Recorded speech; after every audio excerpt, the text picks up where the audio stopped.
The year is 5904 of the Holy Calendar. Our saga begins at the gates of the prestigious Candria Arcanist Academy. Standing before the towering castle walls, our protagonist is struck speechless. This isn't just a school, it is the absolute zenith of magical education within the Empire. Meet Louisis Carroll, a 13-year-old boy currently drowning in a sea of rivals. He finally realizes the sheer scale of the competition clamoring for a single spot. Suddenly, a familiar voice cuts through the noise. Louis spins around, his eyes scanning the chaotic crowd. It is his parents, breathless and rushing toward him. They scold him lightly, complaining that his excitement left them eating his dust. Anxiety etched on her face. His mother, Lucilla, immediately checks him. Does he have his eye? Did he apply the hair dye? Terrifying rumors say applicants are hunted down simply for the color of their hair and eyes. Seeing her panic, Julian steps in to soothe his wife's trembling heart. He reminds her that magic is their only escape, the only path out of their current struggle. In the entire Northern Empire, this academy stands alone. It is the solitary beacon of hope where commoners are even permitted to attempt the entrance exam. For this very reason, Candria Arcanist Academy is not just a school, it is the ultimate lifeline for our main character's future. As one of the 10 Great Academies, its pedigree is unmatched. This elite institution was established by the royal family itself. Within these walls, the Empire's supreme arcanist masters pass down their arcane secrets. But it is not limited to spells alone. Students here master every conceivable form of power, honing their bodies and spirits on these hallowed grounds. Over the last 10 years, a new era has dawned. Guardians of humble, non-noble origins have risen up to become the Empire's shield. Because most of those heroes were graduates here, the Academy's legend has only grown. Julian smiles warmly, declaring this the perfect battleground for his son to master magic. Lucilla nods in agreement, her faith restored. Meanwhile, Louis makes a bold proclamation. He will not just attend, he will become a great master. His eyes burn with resolve. He vows to gain absolute strength. He will wrestle control of the orphanage back from the corrupt church. Hearing such heavy resolve from her young son, Lucilla freezes. She is completely taken aback, lost for words at his maturity. Guilt washes over her. She feels like a failure of a mother. But Julian holds her close, whispering that she has already given more than enough. Louis steps forward, his voice gentle. He thanks his mother, telling her the truth: he's only alive today because of her unwavering love. Memories of a past life flood his mind. He once dreamed of being the ultimate fighter, but fate was cruel. Severe asthma left him bound to a wheelchair, breathing through a machine. Yet, his spirit never broke. Unable to fight with his body, he fought with his mind. He became a brilliant scholar, his thesis sparking a revival in the martial arts world. But the world is dark. A despicable scholar stole his life's work. To add insult to injury, the thief accused him of plagiarism. The villain used his frailty as a weapon. He claimed a sick, broken man had no right to glory. The final blow came from his own blood. His parents abandoned him to die, heartlessly taking away the respirator that kept him alive. As darkness took him, he made one final wish: to live, to have a healthy body and a family that actually loved him. Fate answered. He opened his eyes in the year 90 of the Holy Calendar, in the city of Mantia. He recalls the moment of his adoption, a skeptical voice asking Lucilla if she truly intended to take an accursed child with that hair color. Trapped in an infant's body, he was confused, wondering why he hadn't faded into the void. Nearby, a nun fretted over the decision, but Lucilla stood firm, declaring the child innocent. She took him into her arms and gave him a name: Louisis Carroll. Back in the present, Louis' heart swells. He has everything he once lacked: a body that obeys him and a family that treasures him. Peace is shattered. An arrogant noble stomps onto the scene, violently shoving his mother aside and screaming for the filth to move. Lucilla hits the ground hard. Louis and Julian rush to her side in a panic. The noble looks down, sneering at Louis' ambition. He laughs, claiming a commoner grandmaster is a biological impossibility. Something snaps inside Louis. Rage flares in his eyes like wildfire as he glares daggers at the entitled brat. The noble wipes his sleeve in disgust. He complains about making contact with a commoner, worrying that the bad luck might be contagious. Louis prepares to unleash hell, his fist clenched, but his father catches his arm. Julian begs him to focus. The exam is starting, and violence now means disqualification. Louis strains against the hold, adrenaline demanding action, but his father's grip is iron, an anchor keeping him from making a fatal mistake. Lucilla joins in, pleading with him to endure. He promised no trouble. For their sake, he forces the monster of rage back into its cage. Taking a deep breath, he apologizes to Lucilla. She smiles through the dust, comforting him with a gentle, loving pat on the head. The nobles saunter away, laughing off the encounter as a buzzkill, heading off to collect their exam numbers without a second thought. Suddenly, the crowd parts like the Red Sea. A figure of immense importance arrives. This is Cain, the heir to the mighty Ranka family, radiating the blinding aura of true nobility. Louis watches the retreating nobles with cold, calculating hatred. This isn't over. They will pay for this humiliation. He turns back to his mother, his expression softening. He assures her that he's fine. He will crush this test. From a distance, the noble heir, Cain, pauses. He overhears Louis' bold shout about becoming a grandmaster. Louis amplifies his voice. He proclaims he will master magic and silence the doubters, even as the surrounding nobles snicker in contempt. With that, he sprints toward the exam hall. His heart pounds with a singular vow: in this life, he will become the absolute strongest. He fights to protect his precious new family, but his parents watch with heavy hearts. The odds are catastrophic. Out of 20,000 applicants, only 30 will survive the cut. But Julian just chuckles, remarking that his adopted son possesses a will harder than steel. He is the most stubborn soul he has ever encountered. Once Louis sets his sights on a goal, nothing in this world can stop him, and their only role now is to support his ascent. Our main character steps into the exam hall, his eyes scanning the crowd. He instantly realizes he is the youngest warrior among them. Suddenly, the heavens part. A figure descends from the sky to announce the start of the 160th entrance exam. He reveals himself as Aronian Smith, the Academy's supreme headmaster and today's overseer. While the crowd trembles before the Grandmaster's crushing presence, Louis calmly analyzes the hierarchy of strength. He recalls the world's 6 great power rankings. The path to glory is divided clearly: apprentice, fighter, master, grandmaster, sage, and the legendary saint. Louis's eyes narrow as he does the math. This headmaster stands at the 3rd highest realm of existence, a true elite of this world. With a sweep of his hand, Aronian points toward a looming staircase.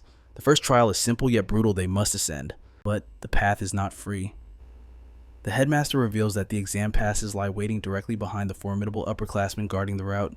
There are exactly 1,000 passes up for grabs. Only those strong enough to seize one will earn the right to advance. A senior student smirks, issuing a chilling warning. The moment the passes run out, the test ends instantly for everyone left empty-handed. Panic erupts. The desperate mob surges toward the stairs like a tidal wave. A few arrogant runners sprint ahead, boasting that this test will be a walk in the park. Waiting at the summit, an upperclassman wears a sinister grin. He opens his arms to welcome the lambs to the slaughter.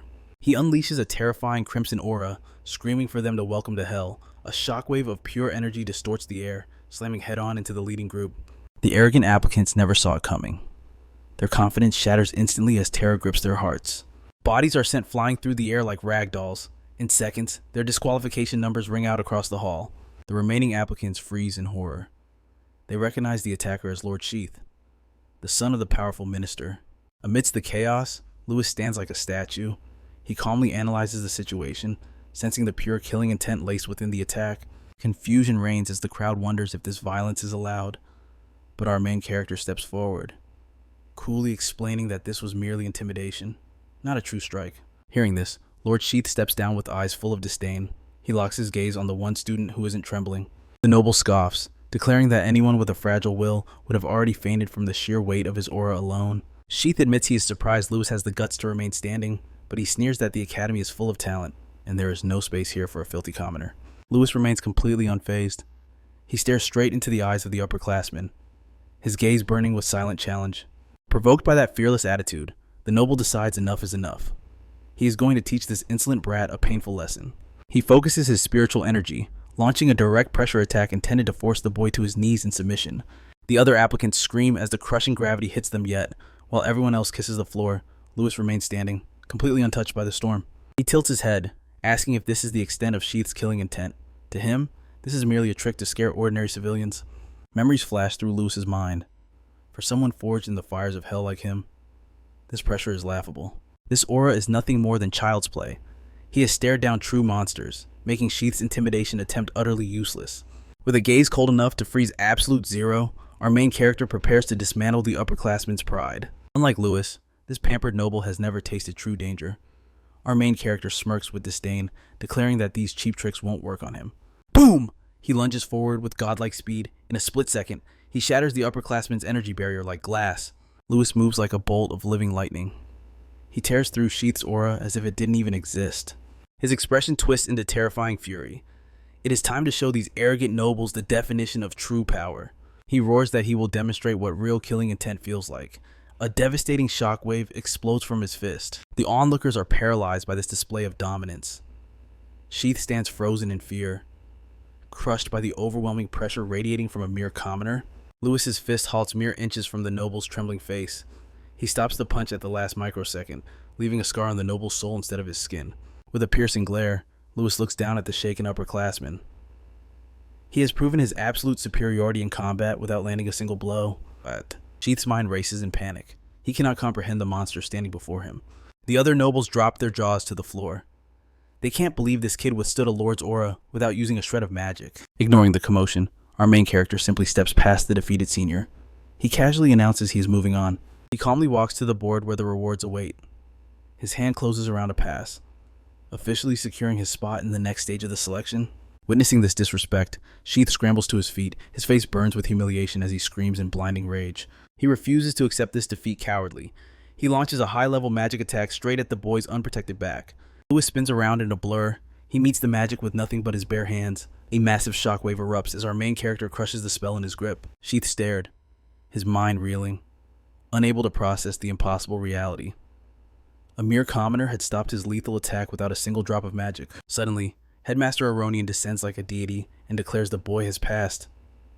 Sheath protests, his voice cracking with indignation, shouting that a lowborn has no place here. Aronian's eyes narrow, silencing the fool instantly. He proclaims that the Academy treats all souls equally. For when facing the jaws of monsters, bloodlines mean nothing. The lesson strikes hard, humbling the arrogant noble into silence. Louis bows his head, offering a sincere gratitude to the headmaster for his impartial justice. A moment later, Aronian turns to Louis Carroll. Congratulations on passing the first phase, but as he speaks, his gaze lingers on the boy's hair, a frown of concern darkening his face. Aronian's hesitation hangs heavy in the air, casting a sudden shadow over the moment. A cloud of suspense suffocates the celebration regarding the main character's future. Louis narrows his eyes, asking what exactly the headmaster implies about his hair color. Without warning, Aronian's hand clamps onto the boy's shoulder. Louis flinches, caught completely off guard by the sudden contact. The headmaster leans in, whispering that if Louis gains admission, he will brew a potion to conceal these unique traits. Louis Carroll feels a spike of suspicion, but pushes it down to focus on surviving the second test. With steel in his nerves, he marches toward the next phase of the exam, leaving the stunned nobles in his wake. But high above, an upperclassman watches him, eyes burning with a venomous mix of rage and contempt. The senior is furious that Aronian lowered himself to save a peasant, vowing to etch the name Louis into his memory for revenge. Meanwhile, the survivors gather in the second arena, tension thickening the air. From the original 20,000 applicants, only 1,200 remain, and looking around, it is a sea of elite nobles. Just then, the group of arrogant nobles from earlier approaches, looking to stir up another storm of trouble. Their leader steps forward with a sneer, threatening that next time, no headmaster will appear to save his worthless hide. But our hero stands like a statue, arms crossed, treating the threat like the buzzing of a fly. The lackey chimes in, claiming Louis would have been expelled long ago if not for Aronian's pity. In response, Louis Carroll offers a cold, mocking smirk, loudly calling the noble a complete idiot in front of the entire crowd. The noble gasps, his face turning red with shock and absolute fury at the insult from a lesser being. Louis Carroll twists the knife, smiling as he declares that the Grandmaster simply has far better judgment than a fool like him. This breaks the noble's sanity. He roars, threatening to smash our main character's face into the pavement, but Louis just smirks, showing not an ounce of fear before the looming violence. The guy's eyes glow with mana-infused rage. He is not bluffing. He is ready to kill. A split second later, he lunges, putting every ounce of his strength into a devastating punch aimed straight at our hero's skull. Even with the fist rushing toward him, the boy remains eerily calm, his eyes dissecting his opponent's movement in slow motion. In a flash, he stops the noble's full-force punch with just 2 fingers. Absurdities. In a fluid motion, Louis counters, landing a direct, bone-rattling hit. Panic floods the noble's eyes as he realizes his body refuses to obey his commands. Louis reveals the terrifying truth. He used a martial arts technique to seal the guy's meridians. The delayed impact explodes, sending the noble's body flying across the arena like a rag doll. His friends scream in despair, watching their powerful companion defeated in the blink of an eye. The boy slams into the arena floor hard. Dust billows up, startling the other applicants into a terrified silence. The shockwave knocks one friend down, while the other scrambles to help. The defeated noble lies on the ground, writhing in agony as his friend frantically checks on him. The fallen noble wails desperately, screaming that he cannot feel or move his own arm. Fear turning to malice, he accuses our main character of using poison, shouting that he will report this treacherous act immediately. Louis Carroll steps forward, his voice calm but chilling. He explains it was not poison, but pure martial arts. He was holding back for his mother's sake, but his patience has snapped. With a gaze sharp as the blade, the boy states the law of the jungle: only those prepared to bleed should dare to throw a punch. Suddenly, A hand clamps around his wrist. Someone stops him from delivering the finishing blow. It is Cain Oranka. He holds firm, reminding Louis they are in the middle of a critical exam. The heir asks coolly if Louis wants to throw away his future over a street fight. Louis stares at Cain in silence, but his eyes still burn with the lingering fires of rage. The other nobles yell for Cain to back off, threatening to finish Louis right there, but Cain shoots them a glare of pure dominance, reminding them exactly who they are talking to. Faced with the overwhelming pressure of the heir of Oranka, the nobles tremble. Furious but outmatched, they drop the fight. The group's leader turns and stomps away, muttering curses under his breath. He thinks with hateful bitterness that it does not matter if they are commoners or nobles, they are all trash in his eyes. Louis watches the cowards retreat, concluding that nobles are all the same parasites using power to oppress the weak. With the skirmish over, Cain turns to Louis, praising the commoner's surprising strength and courage. The heir extends a hand, inviting Louis Carroll to join his squad. Instantly, girls materialize from the crowd, begging to join the noble team. In seconds, a mob of nobles surrounds Cain, desperate for a spot next to the prestigious heir. Whispers spread through the applicants teaming up with the heir of the Oranka family is a guaranteed ticket to passing the exam. The protagonist turns his head cold as ice, completely ignoring the offer. Suddenly, the arena floor erupts with mana as a magic circle ignites in the center. Hovering above them like a god, Headmaster Aronian praises the survivors for passing the harrowing test of will. But the nightmare is far from over. He announces the test of power as glowing sigils burn themselves onto every applicant's chest, sparking confusion. Cain stares down, stunned to see the mark of the earth attribute etched into his skin, a fate shared by many. Even the prodigy of the Oranka clan stands frozen, mind racing as he tries to comprehend the trap they have walked into. Suddenly, gravity intensifies Cain, and the others are slammed toward the earth as their bodies turn as heavy as lead. A massive earth array locks down the entire arena. Aronian smiles, revealing their second exam is a combat trial inside this crushing gravity well. The nobles immediately whine, furious that the Grandmaster expects them to fight while crawling in the dirt like worms. But amidst the groveling elites, one figure walks tall. Cain watches in disbelief as the boy strolls through the pressure as if it were nothing. The heir of the Oranka family shakes violently, fighting with every ounce of strength to stay upright while the rest kiss the pavement. Cain's eyes snap upward. Something impossible is happening in the dead center of the arena. It is our main character. He sprints up the vertical wall, mocking gravity itself, and lands casually on the VIP stage. Aronian turns to Louis. Once again, this boy has conquered the stage before anyone else could even breathe. Whispers explode among the students. They recognize the monster from the first test, feeling the suffocating aura rolling off him. Even with 3 years of master training, Cain struggles to stand, yet he finds this crushing pressure absolutely exhilarating. The headmaster's voice booms across the hall. Only those with the strength to remain standing may enter the next hell. He raises a hand, and blinding mana floods the arena, preparing the stage for the true violence to begin. An arsenal of steel materializes from thin air. He offers a blade to the worthy, and weapons spin toward the few still on their feet. Louis moves like lightning, snatching multiple swords from the empty air with terrifying precision. He selects his blade, facing down two nobles who sneer that stepping off the stage means instant disqualification. From his throne on high, Aronian declares the start. A snap of his finger signals the release of the imprisoned beasts. But in a cruel twist, the very weapons the applicants were holding dissolve into mist and vanish. Panic sets in. The students are unarmed, confused, and clueless about what imprisoned slimes actually means. But Louis feels the shift in the air. His danger senses scream, and his eyes lock onto the threat above. Blue spheres rain from the heavens like meteors. They smash into the arena floor, scattering debris and chaos in their wake. As the dust settles, the spheres uncoil into gelatinous forms. Slimes. This is the true enemy. Floating text reveals the ruthless scoring system. 1 point to block, 2 to dodge, 5 to kill. Aronian's terms are absolute. Ranking is everything, and only the top 100 will survive the cut. Louis knows this won't be a walk in the park. A giant slime begins rapidly firing projectiles like a living turret. The fools scoff. They see cute blobs and think this is a free pass to the next round. One arrogant noble grins, raising his blade to claim what he thinks are easy points. He charges in, but the slime's expression shifts. It glares at him with pure, unadulterated annoyance. The creature launches itself like a cannonball, moving faster than the naked eye can track. Shock freezes the noble's face. His weapon shatters on impact, and the slime smashes squarely into his jaw. A scream tears through the air. Another student watches in horror as a blue blur rockets toward him. The impact sends him ragdolling across the arena. Terror grips the crowd as they realize these are no ordinary pests. Someone shrieks a warning, pointing up as a fresh wave of monsters descends from the sky. It is a massacre. Students are pummeled into the ground, defenseless against the aerial bombardment. The arena devolves into total anarchy. The monsters attack relentlessly from every angle, showing no mercy. Amidst the carnage, the proctors stand calm, tallying scores with cold indifference. An instructor whispers to a Ronin, with the airs of a Ranka and Durahan present. Records will surely shatter today. Another proctor interjects, don't forget the commoners, especially the boy who defied gravity. Aronian smirks. Louis, that boy is an anomaly who might just upend the entire ranking system. But the proctor frowns. The boy's motionless. He hasn't lifted a finger since the bell rang. Onlookers jeer, convinced the blinding speed of the slimes has paralyzed him with fear. The nobles sneer, their voices dripping with disdain. A filth commoner like him, he will be washed out in seconds. Suddenly, a massive slime launches itself at our hero with blinding speed. The beast closes the distance, ready to crush him head on, yet Louis remains frozen, staring down death with eyes full of absolute boredom. With a ghost-like shift, he sidesteps. The slime sails past him and slams directly into the arrogant applicant standing behind him. The jaws of his hecklers hit the floor. They cannot process what just happened. How did trash like him move that fast? But there is no time to rest.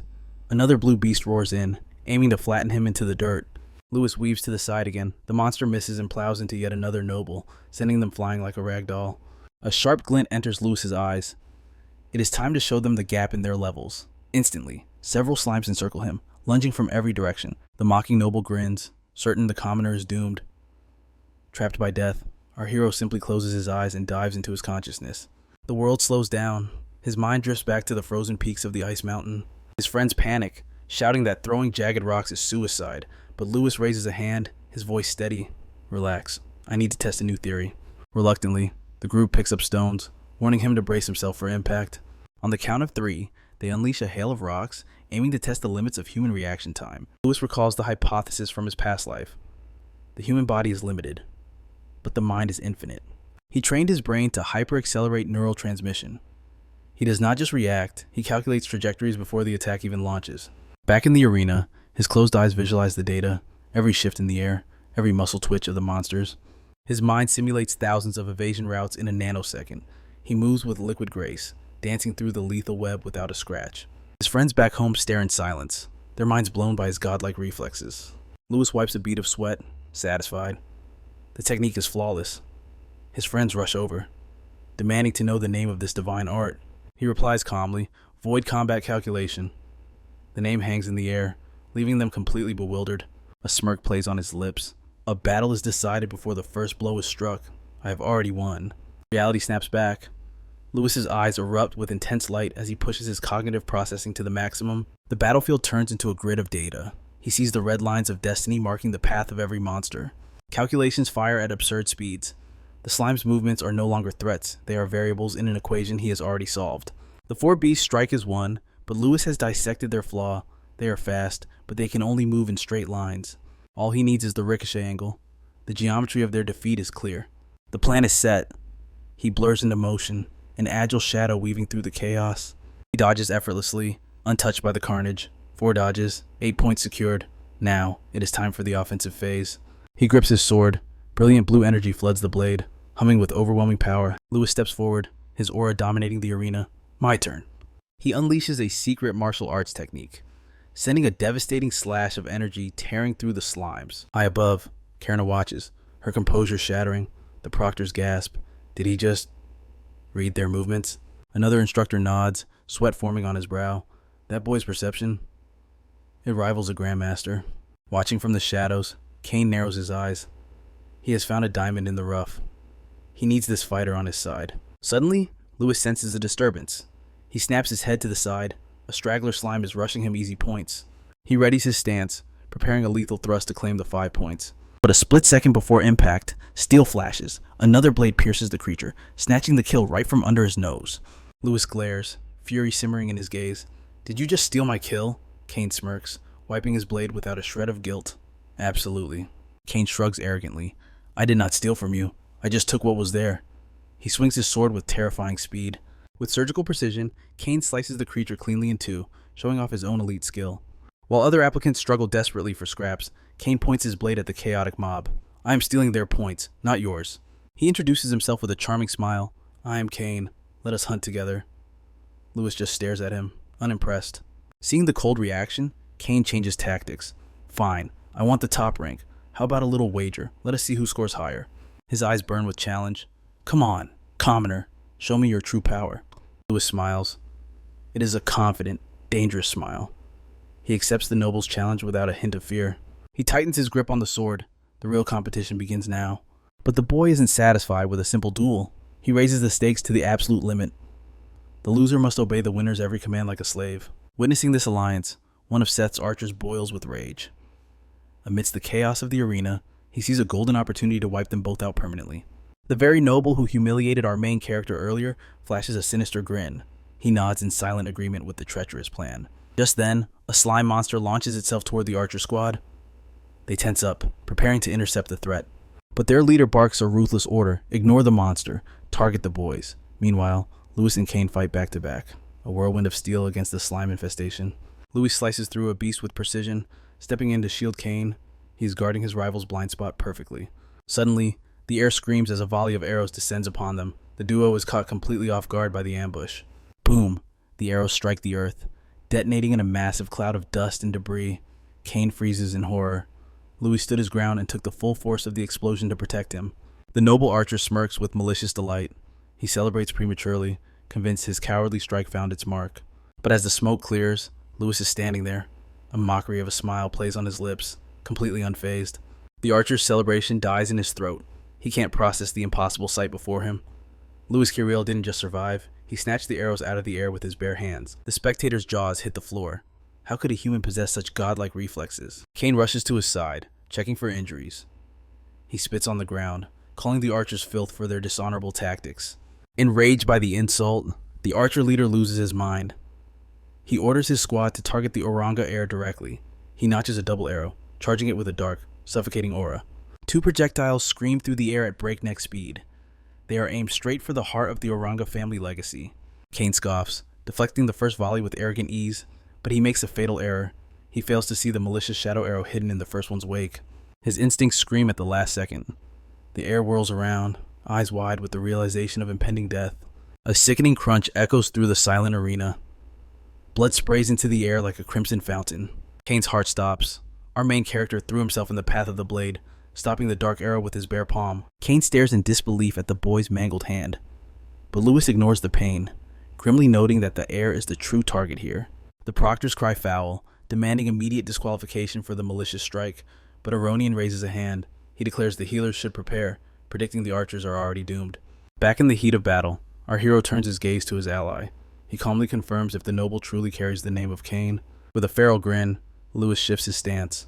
He grips his sword like a slugger at the plate and asks, "Ever hear of a little sport called baseball?" Right on cue, a slime hurtles toward them. The boy winds up, ready to turn the creature into a home run. Time seems to slow. His mind calculates the vector, the velocity, the perfect angle. His eyes flare with azure energy as he channels every ounce of mana into the swing. Crack. He connects, utilizing a baseball technique of his own invention. The poor slime is launched with devastating velocity.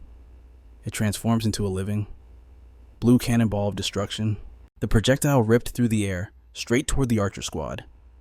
Terror washes over their faces as they realize it's too late to dodge. Impact. The slime collides head-on with the leader, hitting like a freight train, and the nobles blasted across the arena, a ragdoll in the wind. Contestant number 438 hits the dirt, unconscious. Official disqualification confirmed. Our main character cheers, tallying the first strikeout. Kane watches, admitting this commoner's game is actually quite entertaining. The remaining archers descend into panic and rage. They scream the name of their fallen comrade. One fool loses focus, frantically searching for our hero. Too late. Louis Carroll materializes in the air above him, serving up another slime for a volley. He roars, "Strike two!" With a thunderous smash. He spikes the creature straight down. Gravity does the rest. The blue blob obliterates the second noble's face. The force sends him tumbling backward. His expression of pure despair is almost comical. Contestant 1439 is out. The last noble trembles in fear, only to find the devil himself whispering in his ear. Cornered, the noble spits a trembling threat. He claims the upperclassmen will never allow a filthy commoner to ascend. Suddenly, Kane steps out of the shadows. With a casual flick of his leg, he trips the retreating coward. The air looks down with a sneer, telling him to watch his step. The noble slams face first into the unforgiving ground. With the trash taken out, Kane turns to our hero. Concern fills his eyes as he asks about the injury. Louis shakes it off, complimenting Kane's decent skills. Kane scoffs, offended to be grouped with low-tier trash. He proudly declares his lineage as a scion of the great Oranga family. The great families, ancient clans of immense power, birthing generations of grandmasters and sages. As they stand united in the arena, our main character has a realization. Not all nobles are rotten to the core, but in the stands, the elite seethe with hatred. They cannot stomach a commoner dominating their sacred competition. The nobles unite, bellowing their vow to crush the duo's score into dust. Facing this wall of hostility, our hero and Cain lock eyes, their expressions hardening with steely resolve. A heartbeat later, the tidal wave of highborn elites crashes forward.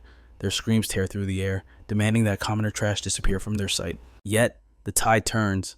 Other applicants realize Cain is the primary target and make a split-second decision to rush to his aid. Chaos erupts. A massive free-for-all explodes as Cain's newfound allies charge headlong into the arrogant noble lines. The arena descends into absolute bedlam, and our main character shouts over the din, warning Cain to keep his guard up. High above, a mysterious girl and a diminutive mage observe the mayhem, thoroughly entertained by the spectacle. Unable to resist the thrill, Miliana dives straight into the fray. She moves with lethal grace, determined to make those nobles regret every sneering word. Our hero grits his teeth.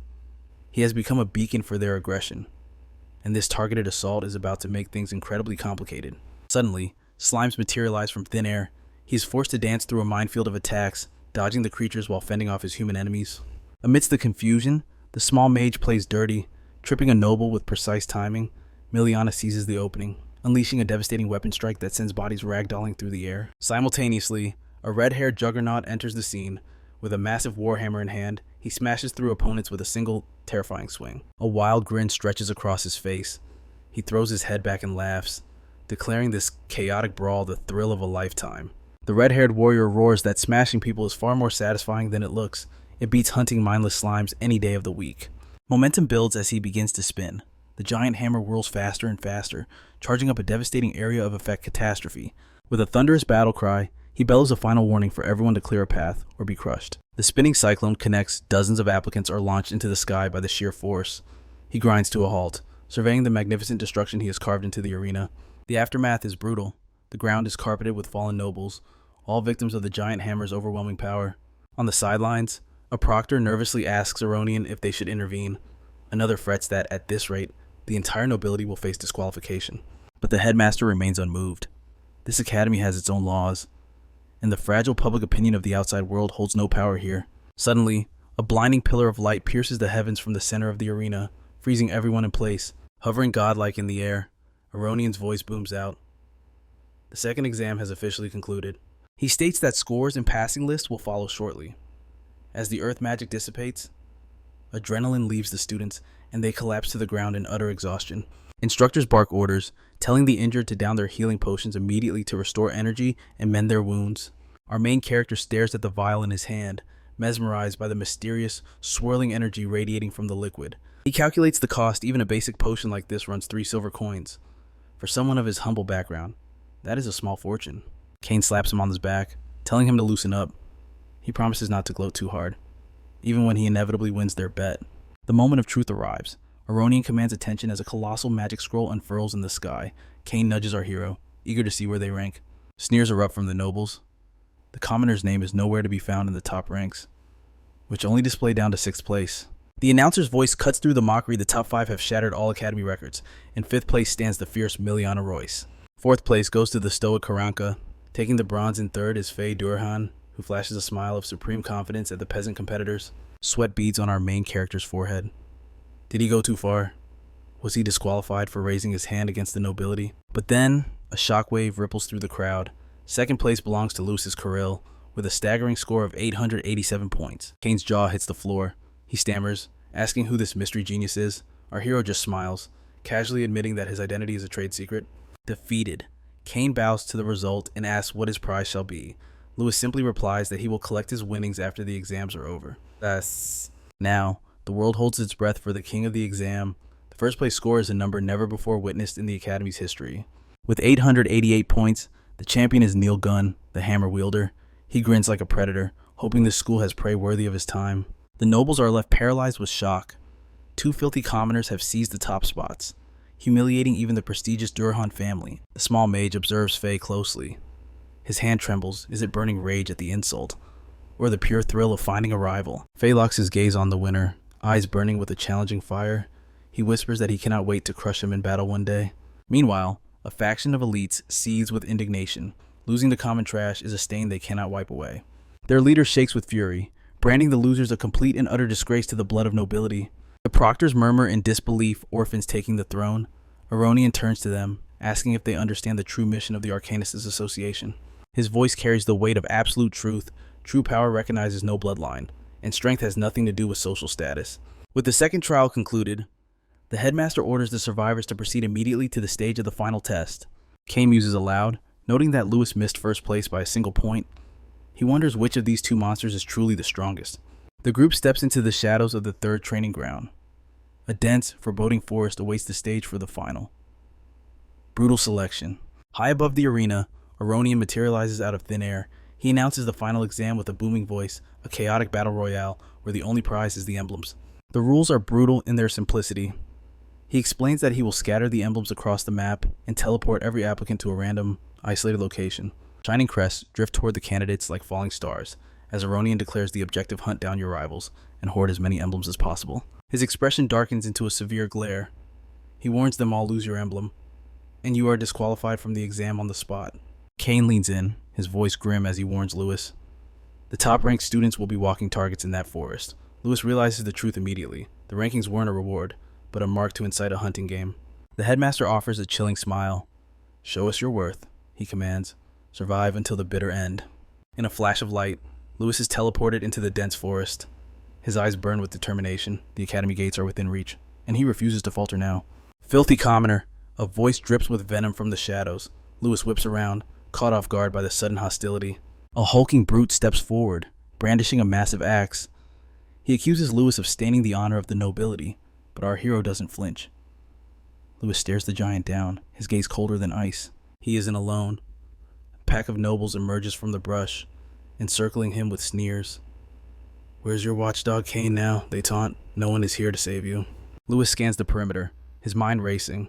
This wasn't bad luck. It was a setup. He has walked straight into a meticulously planned ambush. To make matters worse, the glint of a crossbow flashes from a nearby hill. Louis connects the dots. The teleportation staff must have leaked his coordinates. The entire game is rigged against him. Enough talk. The brute roars, losing patience. He charges forward with his axe, intent on ending the boy's life right here and now. The heavy blade cleaves the air with terrifying force, but Louisis Carroll is already gone. As he dodges, two spearmen lunge from his blind spot, screaming that there is no escape. But Louis is faster. He vaults into the air, clearing the deadly spear tips with effortless grace and leaving his attackers stabbing at nothing. Whoosh! Suddenly, a streak of green light tears past his face. A magic arrow. The surprise attack barely misses him. Instinct takes over. He twists his body mid-flight, his sword clashing against the projectile. He lands softly, mind racing. Where did that invisible strike come from? Just die already. The brute bellows, confident that the forest will become Louis's grave. The trap springs shut. All four nobles strike simultaneously in a storm of steel, but our hero moves like a phantom, parrying every lethal blow masterfully. In the heat of the melee, death comes silently. Another magic arrow whistles through the chaos, aimed straight for his heart. Louis scowls, annoyed by the interference. He spins on his heel, deflecting the magical projectile with a casual flick of his blade. Surprised, one of the attackers laughs. It is wind magic. Commoner. My spear strikes where eyes cannot see.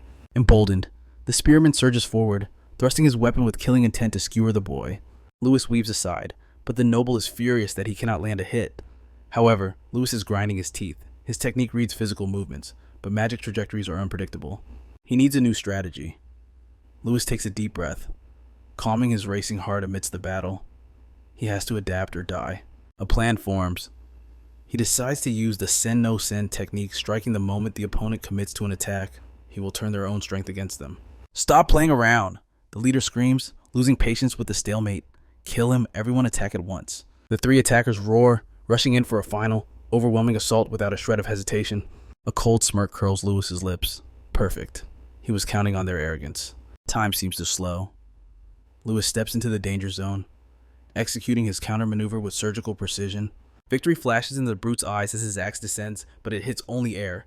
Louis slides underneath the guard with incredible agility, the blade barely grazing him.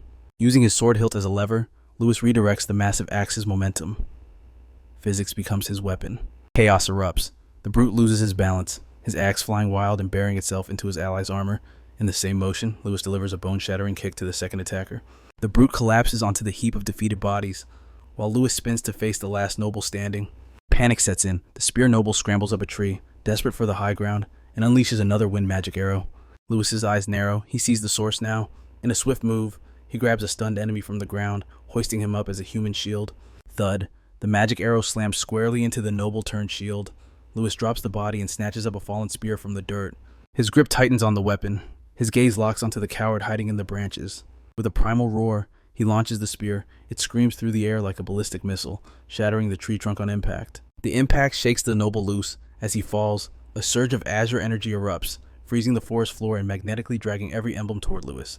Like loyal subjects returning to their king, the badges strip themselves from the defeated nobles and fly straight into Louis's open palms. Louis clutches his spoils, a victorious smile playing on his lips. "I'll be taking these," he declares. "Consider it a tuition fee."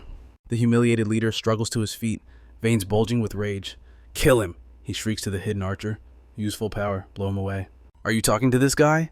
A familiar, mocking voice echoes from above. It is Kane. A body plummets from the canopy. The archer hits the dirt, out cold. Kane perches casually on a branch, looking down with a grin. "Sorry, but I don't think he'll be casting any more magic today." The leader's face twists in sheer terror, his mind unable to process the impossible sight before him. He cannot believe Kane managed to slip through a trap designed to be inescapable. A dark smirk plays on Kane's lips as he reveals the terrifying truth. He forced the ambushers to spill every detail of their plan, mocking them for underestimating the terrifying might of the Oranka family. With his scheme in tatters, the noble loses his mind to rage, vowing to slaughter them both right there, but his scream is cut short. A crossbow bolt strikes him dead center, silencing him forever. Kane lands smoothly next to Louisis Carroll. The protagonist grumbles about the commotion, but relief washes over him seeing his ally unharmed. The air calls their opponents weak, brushing off the encounter. Louis steps forward, offering Kane the collection of emblems he gathered from the fallen. Kane offers to assist with future ambushes, but Louis shakes his head, insisting he can handle the burden alone. Suddenly, slow clapping echoes through the air as Faye Durhan emerges, praising our hero's bold attitude. Her eyes burn with a challenging glint. The girl steps into their personal space, demanding that one of them entertain her in a duel. Our main character instantly recognizes her Faye, the prodigy daughter of a grandmaster. Louis glances at Kane, asking if they are friends, but the air immediately denies any connection. Visibly annoyed, Kane confesses the shameful truth he fought her once and lost because he let his guard down. Louis can't help but tease him for the defeat. Kane advises a tactical retreat, warning that Faye is already an apprentice-level mage, and it is wiser to focus on collecting emblems than fighting a monster like her. Hearing the whispers, Faye sneers, calling Louis a coward for wanting to run. The insult lands, sparking a flicker of irritation in our main character's eyes. A confident smile spreads across Louis's face. He accepts the challenge, eager to test his steel against a highborn elite. Intrigued, the girl vows to fight without magic, making this a true test of physical skill. She wastes no time. In a blink, she wields her sacred spear, launching a devastating thrust straight at them. Faced with the sudden lethal strike, Louisis Carroll's eyes ignite with an intense, glowing blue light as he enters total focus. Steel sings against steel in a blur of motion. Our main character blocks the spear's heavy impact with his sword. Faye Durhan's eyes widen in surprise, complimenting the boy's unexpected skill. But Louisis Carroll isn't done. He grips the shaft of her spear firmly, staring her down with unwavering confidence. The noble gritted her teeth, trying to wrench her weapon back, but Louis holds on with monstrous strength, refusing to let go. Capitalizing on the struggle, he uses her own weapon to throw her off balance. Faye stumbles but recovers instantly, charging back in with a battle cry, demanding the fight continue. She launches herself into the sky, defying gravity as she prepares a catastrophic strike with her sacred spear. The blow slams into the earth with apocalyptic force. A massive explosion rocks the arena, kicking up a blinding cloud of dust and debris. From a distance, the proctors watch the destruction, visibly impressed by the sheer destructive power of the elite noble. One instructor notes her speed and power are flawless, fitting for a genius. However, the other doubts our main character can survive, believing a mere commoner stands no chance. Just then, Headmaster Aronian arrives. When asked for his prediction, he admits he favors the boy, but bluntly states that Louis cannot defeat Faye in her current state. With a profound gaze, Aronian explains that this is not just a clash of bodies, but a violent collision of wills. As the dust settles, a silhouette remains standing. Our main character withstood the full brunt of the attack without a single scratch. The battle rages on. Faye charges with renewed fury, channeling all her might into her sacred spear to crush our hero. She unleashes a torrent of rapid strikes, a storm of steel that the boy parries with his sword. The noble grows frustrated despite her overwhelming power. Louisis Carroll refuses to retreat a single step. Suddenly, our main character spots a fatal opening. His eyes flash with that signature intense blue light once more. Moving with godlike speed, he snatches the girl's spear before her brain can even process the movement. Using pure leverage, he flips her over his body, completely reversing the momentum. He twists her wrist with precise force, compelling the noble to drop her weapon. Disarmed and humiliated, Faye's face twists into a mask of fury. She glares at our main character with pure, unadulterated hatred. But she is not helpless in a flash. She grapples him and throws him over her shoulder, displaying her terrifying physical strength. Our main character lands cat-like and instantly retaliates, hurling metal discs at his opponent. Faye dodges, impressed, noting that even the air cane failed to evade that technique. Louisis Carroll smirks, replying that dodging is simple if she just pays a little more attention. Faye snaps. She reclaims her spear, and despite her earlier promise, the weapon ignites with roaring flames as she challenges the boy again. She slams the shaft into the ground, triggering a blazing explosion that engulfs the arena in fire. Seizing the chaos, the noble leaps high, executing the crescent fall technique to end this battle once and for all. Time seems to slow as our main character analyzes the battlefield.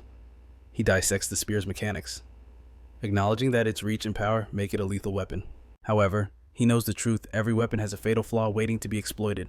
Faye spins her spear into a blur, creating an impenetrable defensive barrier against the boy's advance.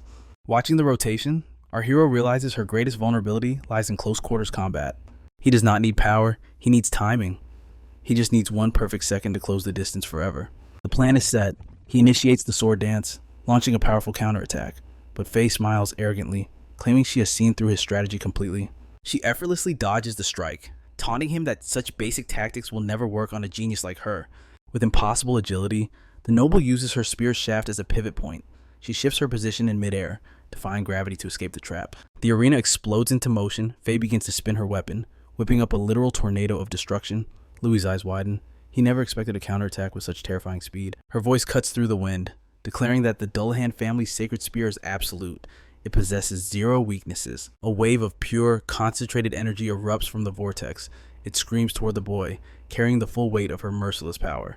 On the sidelines, the proctors gasp. This noble's talent is leagues above a common apprentice.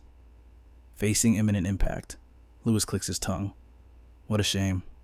He readies his blade. Steel sings. He weaves a defensive sword net, conjuring a shimmering blue barrier to withstand the crushing blow. His mind races as the attacks collide. The sacred spear might be strong, but it drains mana like a beast. That is her fatal flaw.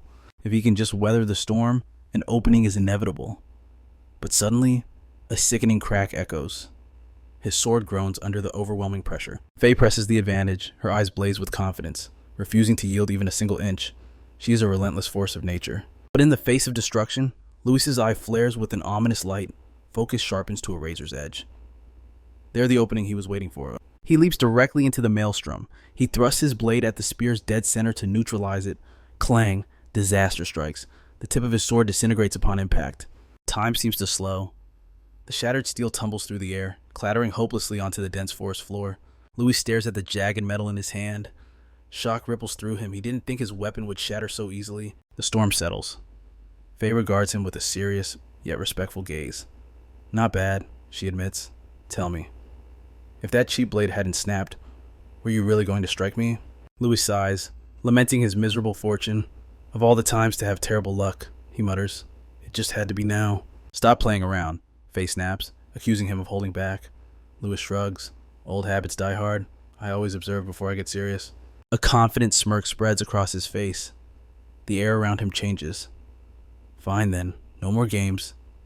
Now, you get to see everything I've got. Faye raises an eyebrow, glancing at his ruined blade. With that, your weapon is scrap metal. It's useless for combat. Louis tosses the broken hilt aside like trash. He settles into a brawling stance, fists raised. Who said I need a sword? I'm actually much deadlier with my bare hands. Oh. Silence descends on the arena. The two warriors lock eyes, tension thickening the air as they wait for the signal to unleash hell. Flash. The noble sees her chance. She coils her muscles, preparing to unleash her ultimate technique. Boom! She stomps to the ground, shattering the earth beneath her. Using the momentum, she launches herself forward, the sacred spear leading the charge. She becomes a human drill. Her body rotates with terrifying velocity, generating force that threatens to tear the very air apart. Yet Louis stands like a statue, ready to catch the catastrophe head-on, watching from the sidelines. Kane screams in terror, "Don't do it! That blow will kill you!" Louis ignores the warning. His expression is stone cold. He clasps his hands, manifesting a blinding sphere of azure energy. He manipulates the flow, twisting the mana. He creates a perfect spiral, mirroring the rotational force of the noble's attack. No retreat. Louis charges forward, man, and energy collide with Faye's devastating spear in a cataclysmic impact. With a primal roar, he pours every ounce of strength into his grip. The spinning spear stops. Kane and Faye freeze, their minds unable to process the impossible sight. It defies logic. The main character just halted the legendary sacred spear, using nothing but his bare hands. Up in the stands, Headmaster Aronian and the proctor sit paralyzed. Their jaws hit the floor. This level of skill shouldn't exist. I am not finished, Faye Dullahan screams, refusing to accept defeat. Her aura flares again as she readies a new assault. She kicks off the ground, hurling her spear directly at Louis. If 1 point of attack fails, she roars, I'll just overwhelm you from every angle. She sticks the landing, glaring at Louis with eyes burning with pure, unadulterated determination. Louis doesn't flinch. He stands his ground, calmly watching the noble prepare her next gambit. Suddenly, reality blurs, dozens of afterimages materialize, surrounding Louis instantly. The clones charge, their spears igniting with scorching flames. It's an execution. The combined might of the clones descends upon our hero, aiming to wipe him from existence. But Louis just smirks. Fear. He doesn't know the meaning of the word. So what? He mocks. Suddenly, phantom arms made of pure energy erupt from his back. The spectral limbs move with godlike speed. They snatch the flaming spears out of the air before they can even graze him. Boom! A massive shockwave blasts outward as he blocks every single clone simultaneously. Faye Dullahan is left trembling, her mind shattered by his absolute defense. Headmaster Aronian's eyes narrow. He realizes what he's seeing. He's not just blocking, he's nullifying the rotation itself with a special technique. A smile creeps onto the headmaster's face. I've never seen a technique like this in all my years. That boy, he never ceases to amaze me. Get back! With a furious shout, Louis unleashes his power, violently shoving Faye's spear away. The force launches the noble backward like a rag doll. Louis prepares to end it, but Faye reacts. She stabs her spear into the earth, carving a trench to stop her momentum. Breathing heavily, she looks up. Rage burns in her gaze. She cannot comprehend how her ultimate techniques are being dismantled so easily. Faye looks down at the damaged tip of her spear, bewildered. What was that? She demands. What kind of monstrous technique was that? Louis dusts off his hands, his expression calm. It's a specific martial art, he explains, designed perfectly to kill the rotational force of a weapon like yours. The girl stands frozen, her mind a blank slate, utterly unable to comprehend the cryptic warning he just gave. But words are a luxury they cannot afford. Louis explodes into motion, burning his stamina to finish this duel in a single breath. The noble girl flinches, blindsided by his sudden ferocity. He tears across the battlefield, a blur of motion erasing the gap between them in a heartbeat. His footwork is divine, a masterclass in agility. He slips past her strike, leaving a phantom afterimage that lingers just long enough to deceive her eyes. Faye's weapon cleaves through empty air. By the time her attack lands on nothing, our hero has already ghosted behind her back. He is everywhere and nowhere at once. Multiple afterimages surround the noble, trapping her in a dizzying hall of mirrors. Watching from the sidelines, Kane questions his own sanity.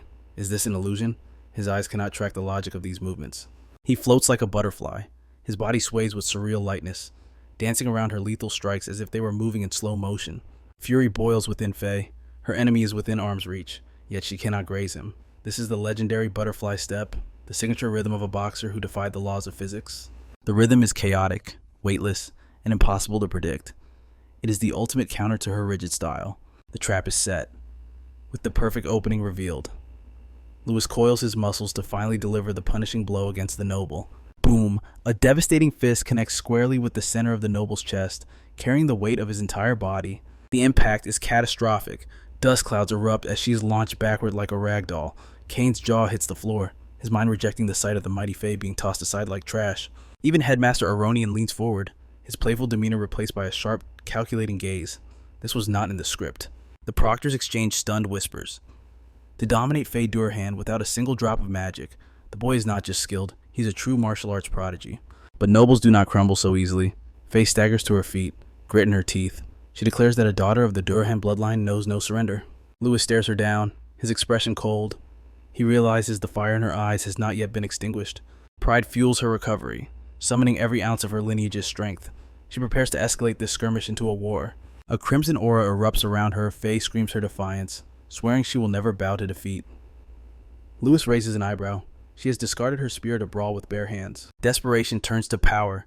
The noble charges like a raging bull, screaming for him to brace himself against her wrath. Louis watches her approach with calm precision. It is time to unleash the ancient technique of Wing Chun. He executes a perfect Pak Sao, intercepting her strike with a flash of blue energy, but Faye roars, countering with her signature smashing fist technique. Collision. Their powers crash against each other, generating a shockwave that ripples through the dense forest air. Louis analyzes the recoil instantly. Her technique mimics the explosive force of the legendary one-inch punch. He praises her form, but Faye scoffs. The Durhan family are masters of all warfare, not just the spear. She presses the attack. The third strike of the smashing fist unleashes a torrential downpour of punches, aiming to overwhelm him. Louis smirks. Challenge accepted. He shifts into a boxing stance, and the two warriors trade lightning-fast blows in a symphony of violence. His eyes begin to shine. This is it. The thrill of facing a worthy opponent is the drug he has craved his entire life. The world fades away. There is only the fight.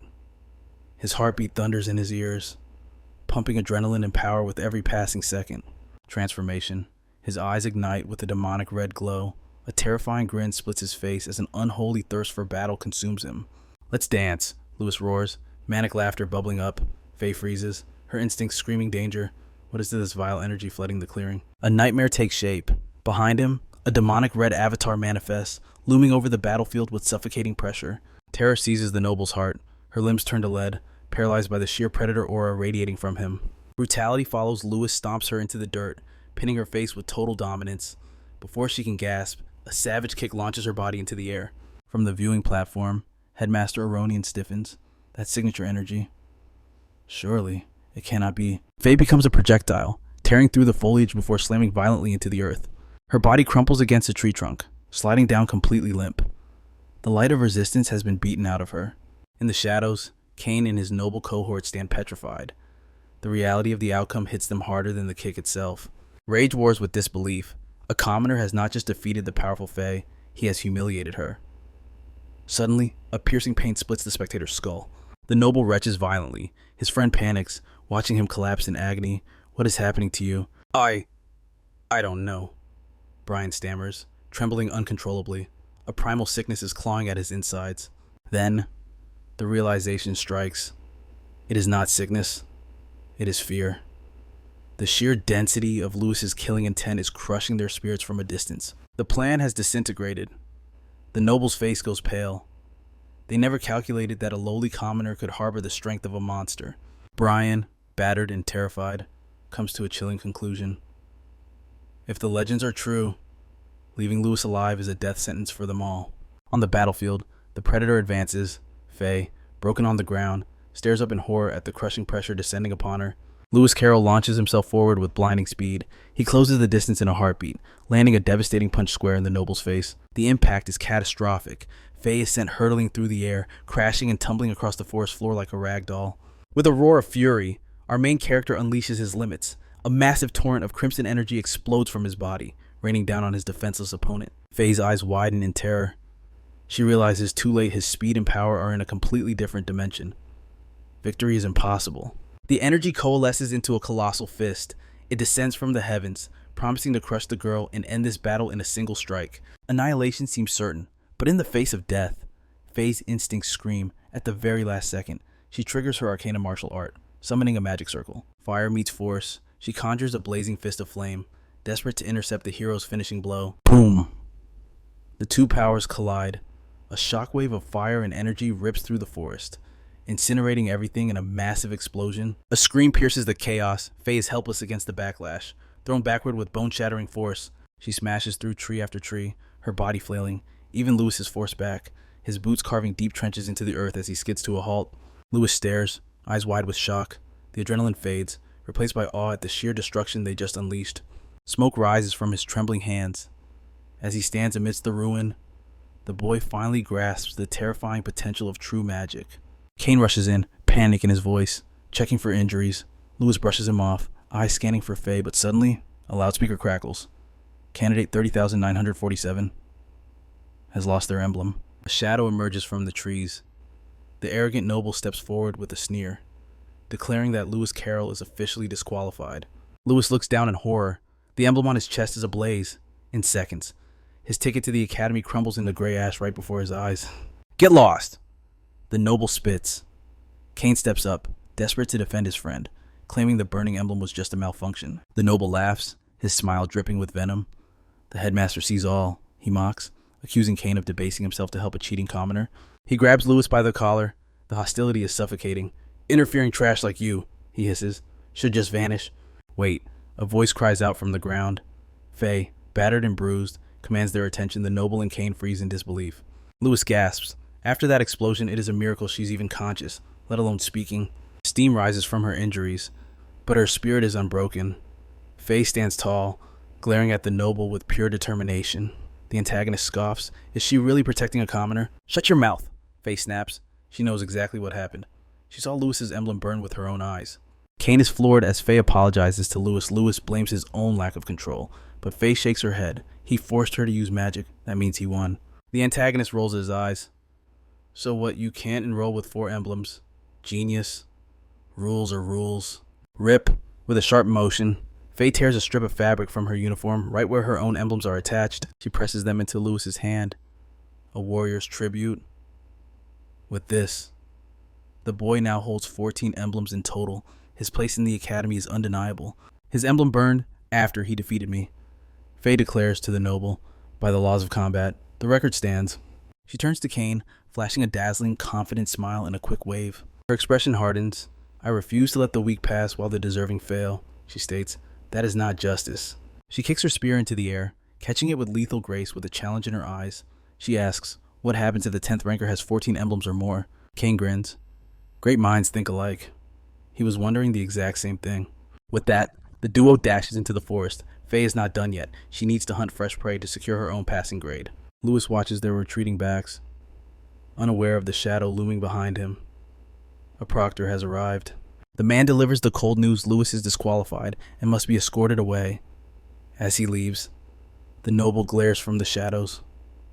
Knowing this grudge is far from over. Elsewhere, students whisper, "If he beat Faye, he's a monster."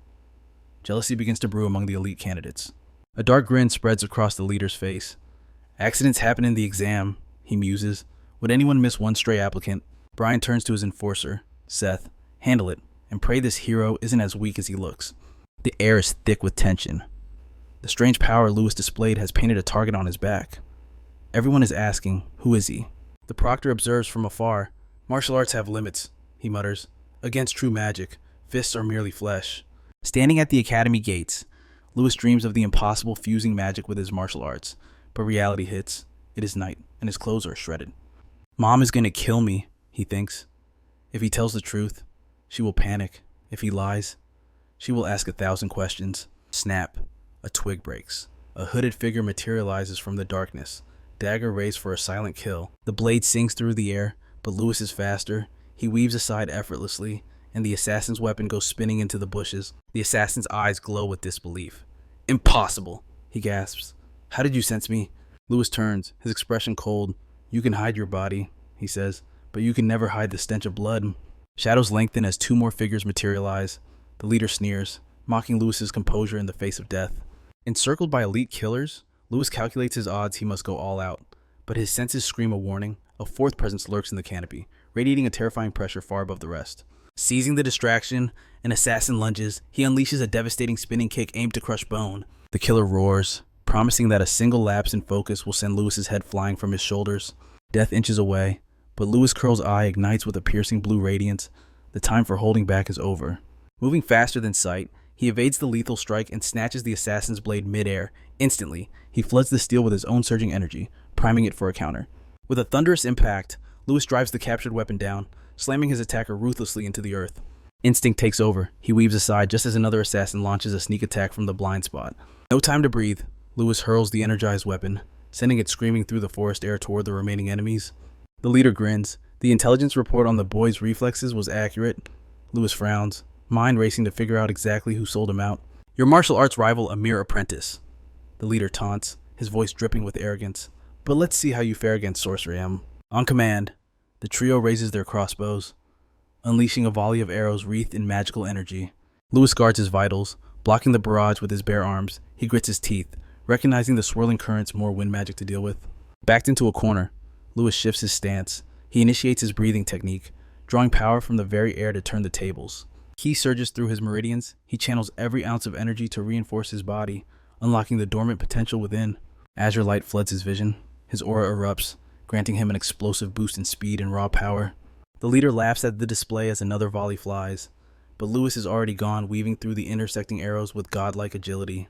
Impossible! One assassin gasps, eyes darting frantically. The boy has vanished into thin air right before their eyes. Death descends from above. Louis materializes skyward, crushing a crossbow into splinters with a devastating stomp. The leader stands frozen, his mind unable to process the sheer velocity of the counterattack. Before he can react, a heavy boot slams into his skull. The leader shrieks as the kick sends him reeling in agony. Projectiles rain down, but Louis touches down smoothly, instantly engaging the remaining foes in a dance of violence. "Stop him, you fools!" The leader screams through the blood. One henchman obeys, launching himself into the air for a crushing overhead kick. Louis raises an arm to guard, and the collision releases a shockwave that rattles the forest. The impact forces Louis back, his boots carving grooves in the dirt. This strength, it's on a completely different level. He skids to a halt, eyes narrowing. This is no grunt. The man standing before him is a true master. Louis tightens his guard. The mysterious assailant touches down lightly, radiating an overwhelming aura of arrogance and superiority. The respite is short-lived. The remaining assassins circle like vultures, knocking more enchanted arrows. Surrounded, Louis is forced into a desperate defense, parrying strikes raining down from every compass point. His defense fractures, multiple magic arrows pierce his guard simultaneously. Overwhelmed by the barrage, Louis collapses to the forest floor, seemingly broken. An axe wielder steps forward, wiping sweat from his brow. Finally down. "You made us work for that, kid." He looms over the boy, puzzled. Is he really just a commoner? He fought harder than any noble apprentice I've killed. But the predator becomes the prey. Louis's eye snaps open, burning with that terrifying azure light. Flash. He catches the descending axe blade with his bare hand. The metal groans, and the assassin screams as Louis crushes the weapon with monstrous grip strength. Fluid as water, deadly as poison, Louis redirects the momentum, driving the axe blade straight into the attacker's neck. He doesn't stop spinning with the corpse. He hurls the body like a rag doll into the other assassins, bowling them over. The elite assassin blinks, startled. Was the boy playing dead? Louis rises slowly, staring coldly at the fallen henchman. The mysterious figure begins to slow clap, a twisted smile appearing. Magnificent skill, boy, truly impressive. "Are you heartless?" Louis asks. The man shrugs. "Why should I care when the trash takes itself out?" Enraged by the cruelty, Louis hurls the axe with all his might, but the assassin is a ghost. He vanishes, leaving only after images to mock Louis's aim. Dark purple energy crackles around the man's fist. "A pity," he sighs, "if not for a certain person's orders. I would have loved to raise you as my personal disciple. You have potential." And boom, the purple strike connects, slamming into Louis Carroll's shoulder with the weight of a mountain. The earth shatters. A massive crater explodes into existence from the impact, sending Louis flying back, blood spraying from the catastrophic wound. Hovering in the air like an executioner, the assassin raises his hand to deliver the final, killing blow. The assassin's voice dripped with arrogance. He claimed his mastery far surpassed any mere apprentice. Against a monster like him, resistance was completely useless. His eyes burned with lethal intent as he roared, "You are nowhere near my level." He slammed his weapon into the earth. A catastrophic explosion swallowed the battlefield, destroying everything in its wake. With a blood-curdling battle cry, the killer descended. He was cloaked in a shroud of terrifying, dark energy. The darkness surged forward like a living beast. Its only goal was to extinguish our hero's life once and for all. A suffocating cloud of dust choked the air. The devastation from the masked assassin's strike was absolute. The killer stared into the smoking abyss. But as the dust settled, his eyes widened in shock at what stood in the center. In the heart of the crater, our hero stood unbroken. How could a rookie survive such destruction, his body glowing with defiant light? The boy roared into the heavens, "I will not perish here." The assassin merely scoffed at the display. He warned that fate had already been decided. The boy's journey ended today. Not even a goddess can save you now. He channeled his energy for the ultimate death blow. Facing his demise, the enemy unleashed his supreme art, the arcana martial technique, Celestial Hammer. A massive purple construct crashed down to crush the boy in the crater, but Louis's face twisted in pure, unadulterated rage. He screamed against the crushing weight, "I refuse to die in a place like this." Memories flooded his mind. The burning desire to master magic, to protect his precious, beloved family. His eye flashed with the crimson light. He swore to shatter the chains of destiny, no matter the cost. An explosion of red aura erupted from his body. "I will survive." The crimson energy slammed into the assassin's purple hammer with earth-shattering force. The assassin froze in disbelief. He never expected a counterattack of this magnitude. The blinding golden light swallowed the world. The shockwave tore through the forest with absurd, godlike power. A pillar of fiery light pierced the heavens. It turned the dark night into blinding day with its intense glow. Louis collapsed, coughing violently as his energy reserves hit zero. But the assassin stood confused. His hammer smoked from the sheer heat of the clash. For the first time, a chill ran down his spine, and it felt like he was fighting an equal. The realization hit him. Now he understood why that person wanted the boy dead. He raised his hammer for the kill. This monster must be put down. But suddenly, a commanding voice cut through the air. That is enough. A wave of emerald energy slammed into the assassin head-on. The green cyclone spun violently, blasting him away with overwhelming pressure. The energy shifted and warped.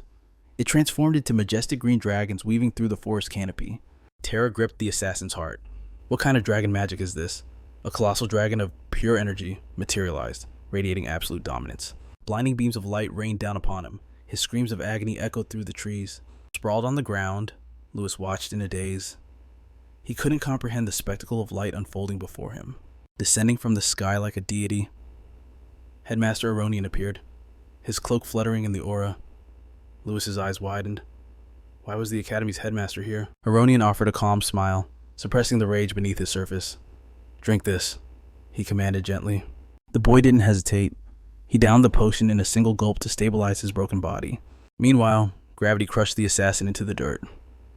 Aronian's expression darkened. Who gave the order to touch one of my examinees?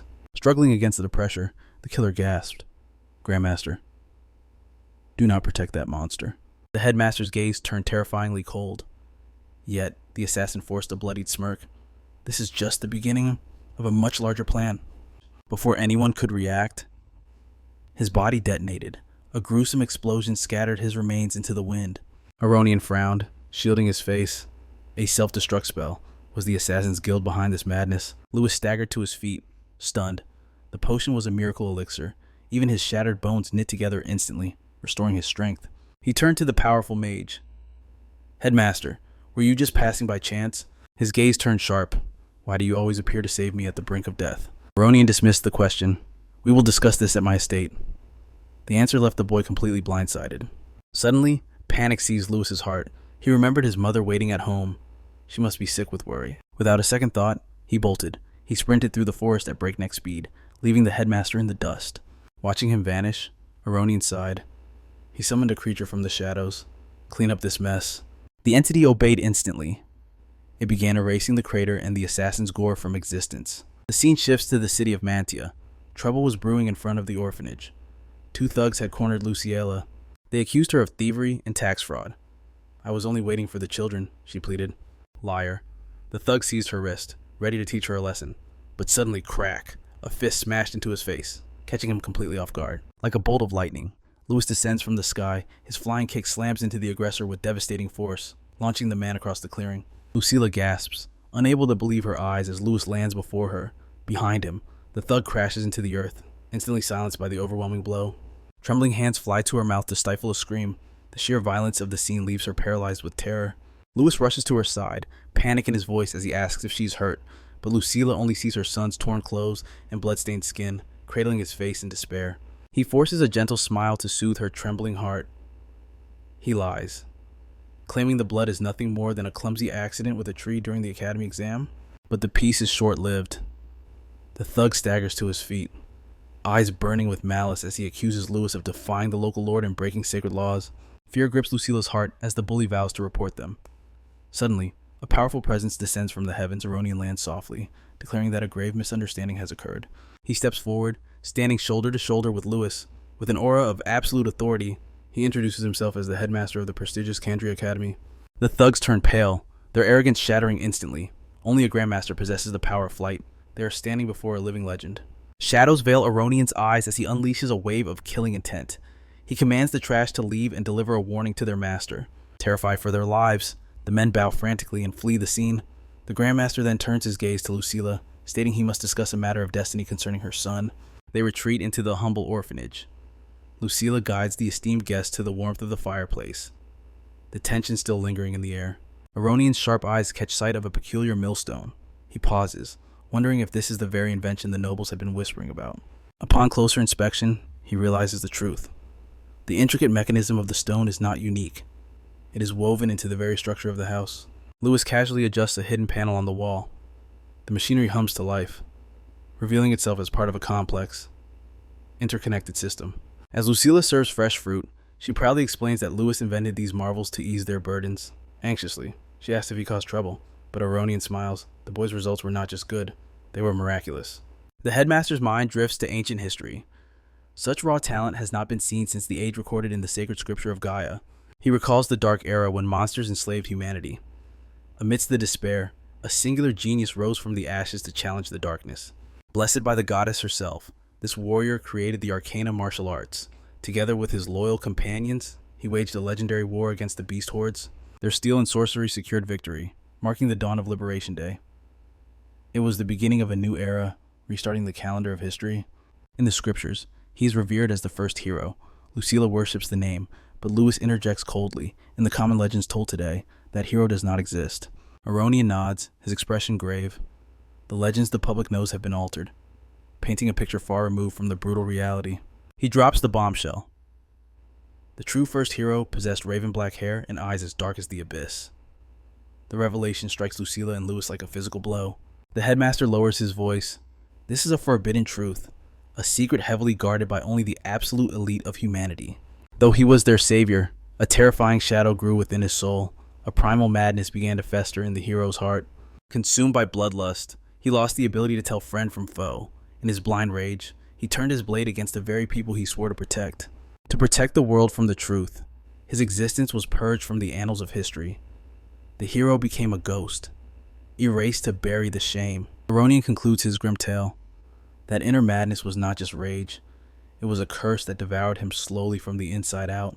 Louis stares at his trembling hand, recalling the blackout rage during his fight. Aronian confirms his fears. This is why every nation hunts them down. Whenever a child is born with the cursed black hair and eyes, they are ruthlessly eliminated to prevent the tragedy from repeating. He gently touches the boy's head, asking if he truly thought Dai could fool a Grandmaster. Lucilla panics, confessing she forced the disguise to save her son from a cruel fate. Louis steps in, his voice steady as a mountain. He comforts his mother, assuring her that the danger has passed and there is no need for fear. He reasons calmly that if the headmaster intended to execute him, they would already be dead. There is a deeper reason for this visit. A smile curves Aronian's lips. He praises the boy not for hiding, but for conquering. Louis didn't just resist the madness, he brought it to its knees.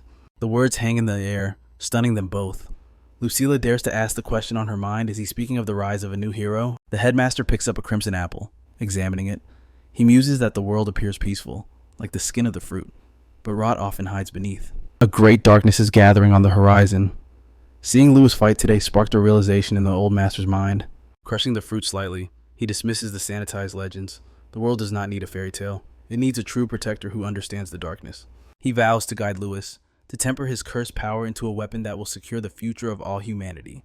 Suddenly, the headmaster hurls the apple with lethal speed. Louis moves in a blur, snatching the fruit from the air, his eyes locking onto Aronian's with intense focus. Satisfied, Aronian turns to leave. He mentions casually that Louis passed the exam thanks to the unexpected aid of Faye and Kane. Extending a hand, he offers the ultimate prize, a personal invitation to train under his direct tutelage at the Candria Academy. Louis smirks, weighing the offer. He asks if the Grandmaster is willing to gamble everything. What happens if the madness consumes him one day? Aronian's eye flares with a terrifying purple mana. The air grows heavy with his unspoken resolve. As Louis tosses the apple back, the headmaster snatches it effortlessly. He leaves the boy with a silent promise he's ready for the risk. His eyes turn ice cold. He delivers a chilling ultimatum if the boy ever loses control. He will personally end his life. The next morning, shock ripples through his friend at the orphanage. They can't believe the invitation, but Louis shakes his head. It wasn't just luck. Still, reality hits hard. Louis scratches his head, stressing over the insane costs. Tuition, uniforms, how will a commoner afford the academy? His mind drifts to darker thoughts. The burden of the legendary hero's bloodline weighs on him, along with the terrified whisper of the inner madness lurking inside. Memories surface like jagged glass. Aronian knew everything even about his hair dye, but that death threat, the promise to execute him if he snapped, it plants a seed of doubt in Louis's heart. Louis demands answers. Why did Aronian let his mother hear such terrifying truths? The headmaster's reply is cold. Keeping her ignorant would only make her a burden. Fury explodes within him. Louis screams at Aronian. His mother is not a burden, she is his world. The headmaster doesn't flinch. He lays out the harsh reality once Louis's identity is revealed. His family becomes a target. She needs to know the danger to survive. Aronian takes to the skies, leaving a final warning: get stronger, or perish. The real trials start now. Louis looks toward the academy, determination hardening his gaze. He must evolve. Suddenly, pure joy breaks the tension. The orphanage kids come stampeding toward him, chanting his name with bright smiles. A beam of sunshine cuts through the gloom. Little Lana launches herself into his arms, squeezing him in a tight, heartwarming embrace. Tears well up in her innocent eyes. She begs to know if he'll return. She can't bear a final goodbye. Louis holds her close, promising he'll be back for the holidays. This orphanage is his true home. They seal the pact with a sacred pinky promise, a vow to wipe away her sadness and ensure his return. But the moment is interrupted. One of the boys shouts out news a noble's butler has arrived at the orphanage, asking for Louis. A man in an immaculate suit steps forward. He scans the boy, verifying his identity. Is this truly Louis Carroll? He bows formally. He is the butler of the prestigious Oranka family. He presents an invitation straight from the young master, Kane. Louis scans the letter. It seems Kane isn't done with him yet. The noble wants to strengthen their bond before the academy doors open. Louis accepts the offer. The butler escorts him to a carriage that screams wealth, a level of luxury Louis has never known. They roll through Harzin, the crown jewel of the Candria Empire. Louis realizes the scale of the Oranka family's power. This entire city thrives solely because of their influence. They arrive, and Louis's jaw hits the floor. The mansion is a titan of architecture, bigger than anything his humble eyes have ever seen. Suddenly, Kane comes sprinting out. He beams with a smile so bright it could rival the sun, genuinely thrilled to see his friend. Kane pulls him into a brotherly hug. He laughs, mentioning the rumors apparently. Louis caused quite the earthquake during the final exams. Humble as ever, Louis claims he only passed thanks to help and tries to dismiss their bet. But Kane isn't having it. The noble's eyes spark with competitive fire. They missed their chance to clash in the exam. Now, he wants a proper duel before classes begin. Louis smiles. He realizes this isn't just about fighting. Kane wants to walk the path of magic and academy life together. A sharp voice cuts through the air like a whip. Kane's mother appears, her gaze dripping with disdain. She demands to know who this stranger is. Kane tries to introduce Louis as a friend, but the air turns freezing. The matriarch is not amused. Silence. Her command slams into them. Her glare is heavy with absolute authority, instantly shutting down her son. She tears into Kane. Since when did the noble house of Oranka become a shelter for strays? She questions his judgment and company. Her words are poison. She declares Louis unworthy, a waste of precious time. She orders Kane to focus on his training and become a great sage, just as his father commanded. Then, she turns her predator's gaze on Louis.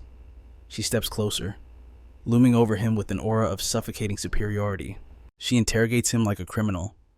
What is his angle? Is he chasing their gold or leeching off their power? She produces a dazzling gold ring. It's enough wealth to feed him for a lifetime.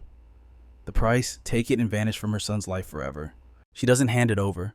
She tosses the ring into the dirt at his feet, a treat for a begging dog. Her face twists in disgust. Pick it up, she sneers. Take your scrap and get out of my sight. Kane snaps. He screams at his mother, horrified by her cruelty. He turns to Louis, desperation in his eyes, apologizing for this humiliation. But Louis stays calm. He slowly kneels. He tells her the truth. He didn't befriend Kane for money, but because he saw the boy's limitless potential. He picks up the ring. His eyes lock onto hers. He asks a dangerous question. Is your own son's worth so cheap to you? Kane is struck speechless. He watches his friend stand up to a titan, his heart swelling with a mix of awe and concern. The insult lands. The noblewoman explodes with rage. She screams for the guards, ordering them to throw this insolent commoner into the street. Kane throws himself in the way. He pleads with his mother. Louis is a prodigy. He's more talented than anyone. He even defeated the elite student, Faye. She scoffs at the lie.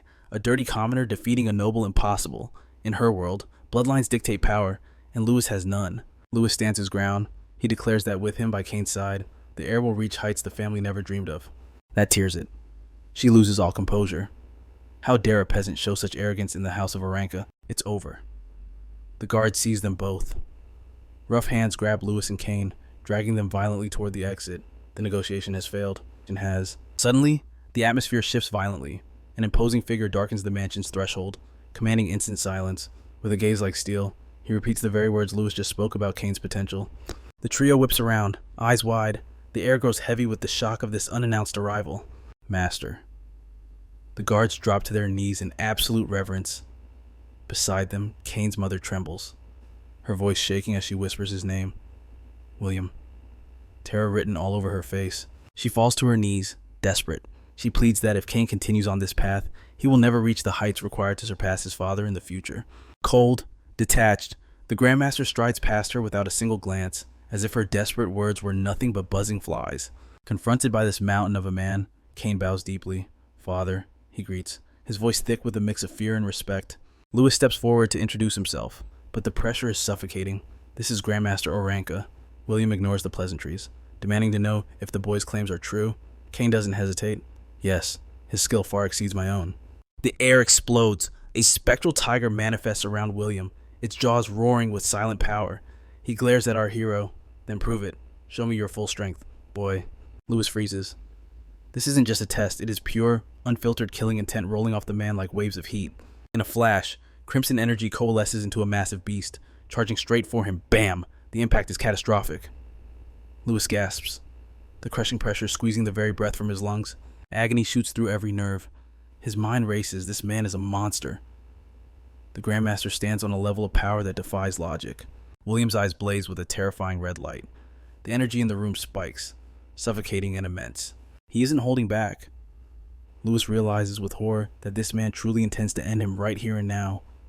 The Grandmaster raises a hand, malice dripping from his aura.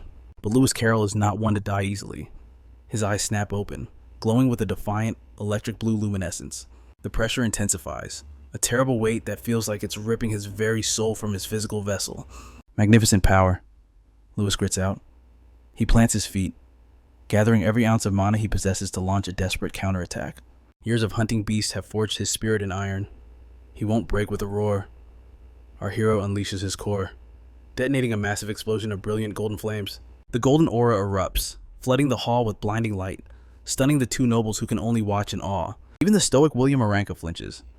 Shock flickers across his face. He never expected a mere boy to possess such radiance.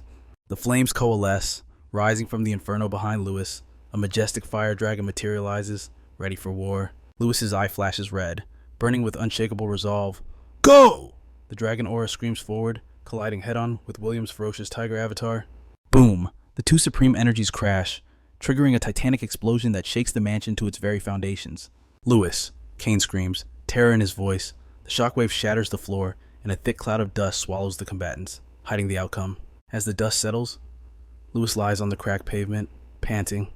Standing over him, the Grandmaster observes the boy, his expression unreadable. Cain scrambles over, panic in his eyes. He drops beside his friend, checking for injuries.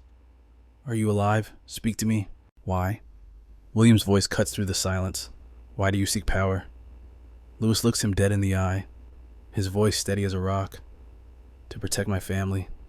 That is my only purpose." The answer hangs in the air. The Grandmaster pauses, a flicker of something resembling respect crossing his hardened features. He turns his cold gaze to his son. "Your willpower is pathetic. Learn from him." The madam gasps, scandalized. "How can you say that to your own heir?"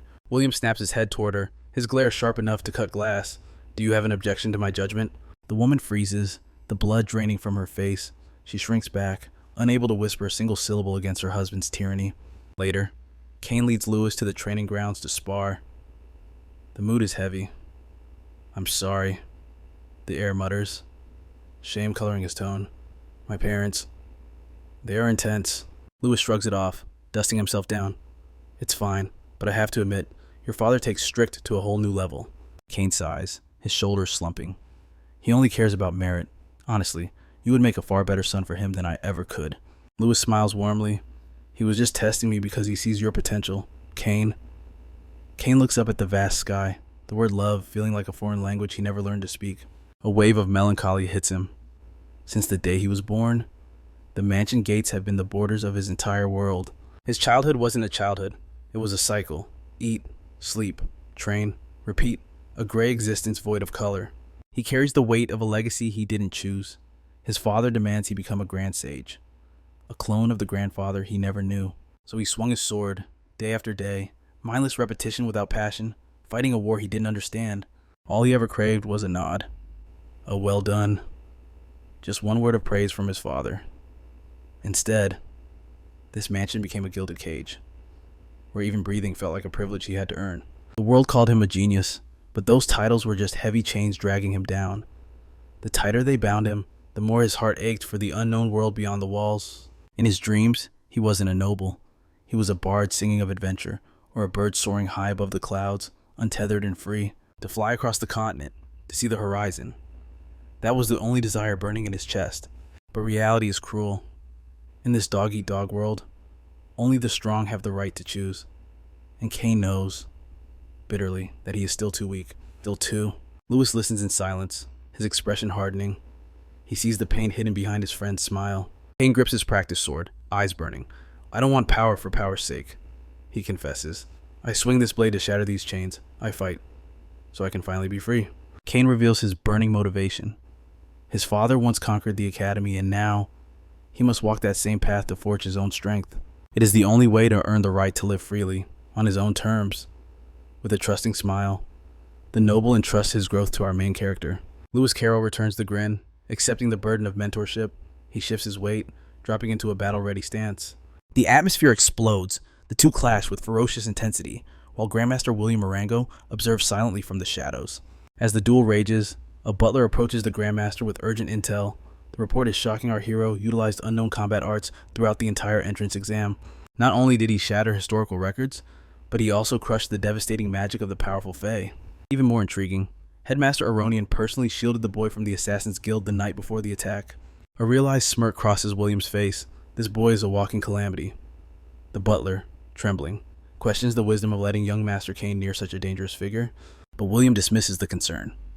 He knows the truth of this world. Only in the face of death and danger can a warrior truly shatter their limits. As the elders converse, the pressure on the field spikes. The exchange of blows between the two prodigies becomes a blur of violence and skill. The Grandmaster muses that perhaps, just perhaps, this outsider holds the key to his son's evolution. Suddenly, Kane channels his mana, wind swirling around him, for a devastating strike. Louis's eyes gleam with excitement. He doesn't back down. Instead, he roars for the noble to unleash every ounce of his power. William watches with pride. Realizing his son possesses a talent, he lacks the ability to recognize true monsters among men. The air screams. Kane activates his arcana martial technique, launching a wind-infused rush that tears up the ground beneath them. Facing the oncoming storm, Louisis Carroll's eye flares with an ethereal blue light. Kane's eyes widen in horror. His unstoppable fist is caught. Our main character blocks the gale force blow with a single arm, halting the air's momentum in midair as if it were nothing. Louis begins his lecture amidst the chaos. He acknowledges the power of magic, but criticizes the fatal flaw. Kane's movements are far too predictable. A realization dawns on Kane. This is why he couldn't defeat Faye. Louis pauses, looking thoughtful, and asks if there is something on his face. The air is baffled, but Louis presses on. He asks if Kane has ever felt a discord, a strangeness within his own fighting style. Kane defends his lineage, claiming these are the secret arts of the Orango family. But Louis cuts him off with a piercing gaze. There is another path. The words strike Kane harder than any fist. The idea of deviating from his father's and grandfather's legacy had never even crossed his mind. To demonstrate, Louisis Carroll grabs a sword from the weapon rack. The air shifts. Class is now in session. With a mischievous grin, he challenges the noble. Why not master a new power and catch his legendary father completely off guard? From the balcony, Grandmaster William leans in, his curiosity piqued. He watches intently, wondering what forbidden knowledge this boy is imparting to his bloodline. The training shifts gears. The two launch themselves skyward, abandoning heavy swords for the deadly precision of daggers. Blade in hand, our MC reveals the core philosophy: speed is king. But not just movement, it is the speed of reaction, the split-second judgment that decides life or death. Louis continues, praising Kane's innate gifts. The noble possesses god-tier natural speed, but he has been squandering it. He explains that while wind magic amplifies velocity, trying to force piercing techniques with it is a path to stagnation. This, Louis theorizes, is likely why Kane's father plateaued at the Grandmaster rank. He sacrificed potential to maximize raw talent. The warning is stark. If Kane wants to surpass the previous generation, he must abandon the old ways and evolve a specialized combat style. Our main character dual wields the daggers, his aura sharp. He asks the air one final time, is he ready to leave tradition behind? Kane smiles, his spirit igniting. He refuses to be just another noble. He will pay any price for true freedom. Louis nods, approving of that killer instinct. Eyes locked with determination, the duo forms a silent pact. It is time to show Grandmaster William a power he has never seen before. Explosive power. The two young warriors kick off the ground, charging like desperate beasts straight toward the Grandmaster. Kane screams, his wind magic erupting. He demands more speed, pushing their acceleration past the breaking point. They become a blur, descending like a catastrophic green comet. They aim to crash directly into the strongest man in the room. The butler panics, crying out a warning, but William raises a hand, his eyes narrowed, commanding silence. Whoosh! The air streaks past his father, his daggers dancing in a display of terrifying new mastery. A heartbeat later, Louis follows, a phantom in the wind. As they move, the lesson echoes daggers are the fangs of the wind, the fastest and most lethal instruments of war. Louis's focus is absolute. To wield them is to wring every ounce of advantage from the environment, pushing the body to the absolute limit. He engages the butterfly step. William Arango's eyes widen in genuine shock as the boy's reaction speed transcends human logic. Louis flows like water, fluttering like a butterfly, striking at the Grandmaster's defenses from a dozen angles simultaneously. Synchronization achieved, Kane matches the rhythm, his wind magic spawning after images that flood the battlefield. A perfect storm. They attack as one entity from the air, a symphony of blades and magic designed to rattle the Grandmaster's soul. In this moment, Kane feels weightless. His body and the blades are unified, like a bird breaking its cage. He soars through the skies, finally, free. The protagonist revels in the perfect synergy of his lethal combat arts and the turbulent wind magic he now commands. A brilliant emerald aura wraps around his dagger as he readies himself to unveil a power the world has never seen. Watching from a distance, William Aranka's gaze sharpens, his eyes widen, internally stunned by the terrifying rate of growth his son has achieved. With a thunderous roar, the young heir declares that this and only this is his true martial path. Yet, looking at the display, William Aranka's face hardens, showing zero outward impression of the boy's desperate demonstration. Suddenly, crimson energy explodes from the Grandmaster, blasting both young warriors back. He sneers, calling them naive for discarding the clan's traditional arts just to prove a point. Though the impact rattles their bones, the duo recovers instantly, bracing themselves for the next onslaught. Our hero shouts the signal to accelerate, and Kane locks into the plan without a millisecond of hesitation. Kane ignites his wind magic, tearing forward while the protagonist drafts right behind him at breakneck speed. Their paths cross in a blur, unleashing a devastating X-shaped energy blast. Facing this combined might, the Grandmaster finally stares at them with deadly seriousness.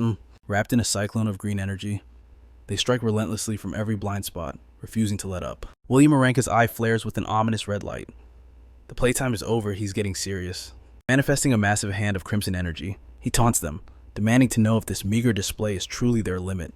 The spectral claw lunges to crush Kane's dagger midair, but the air moves like a phantom, twisting away barely a heartbeat before impact.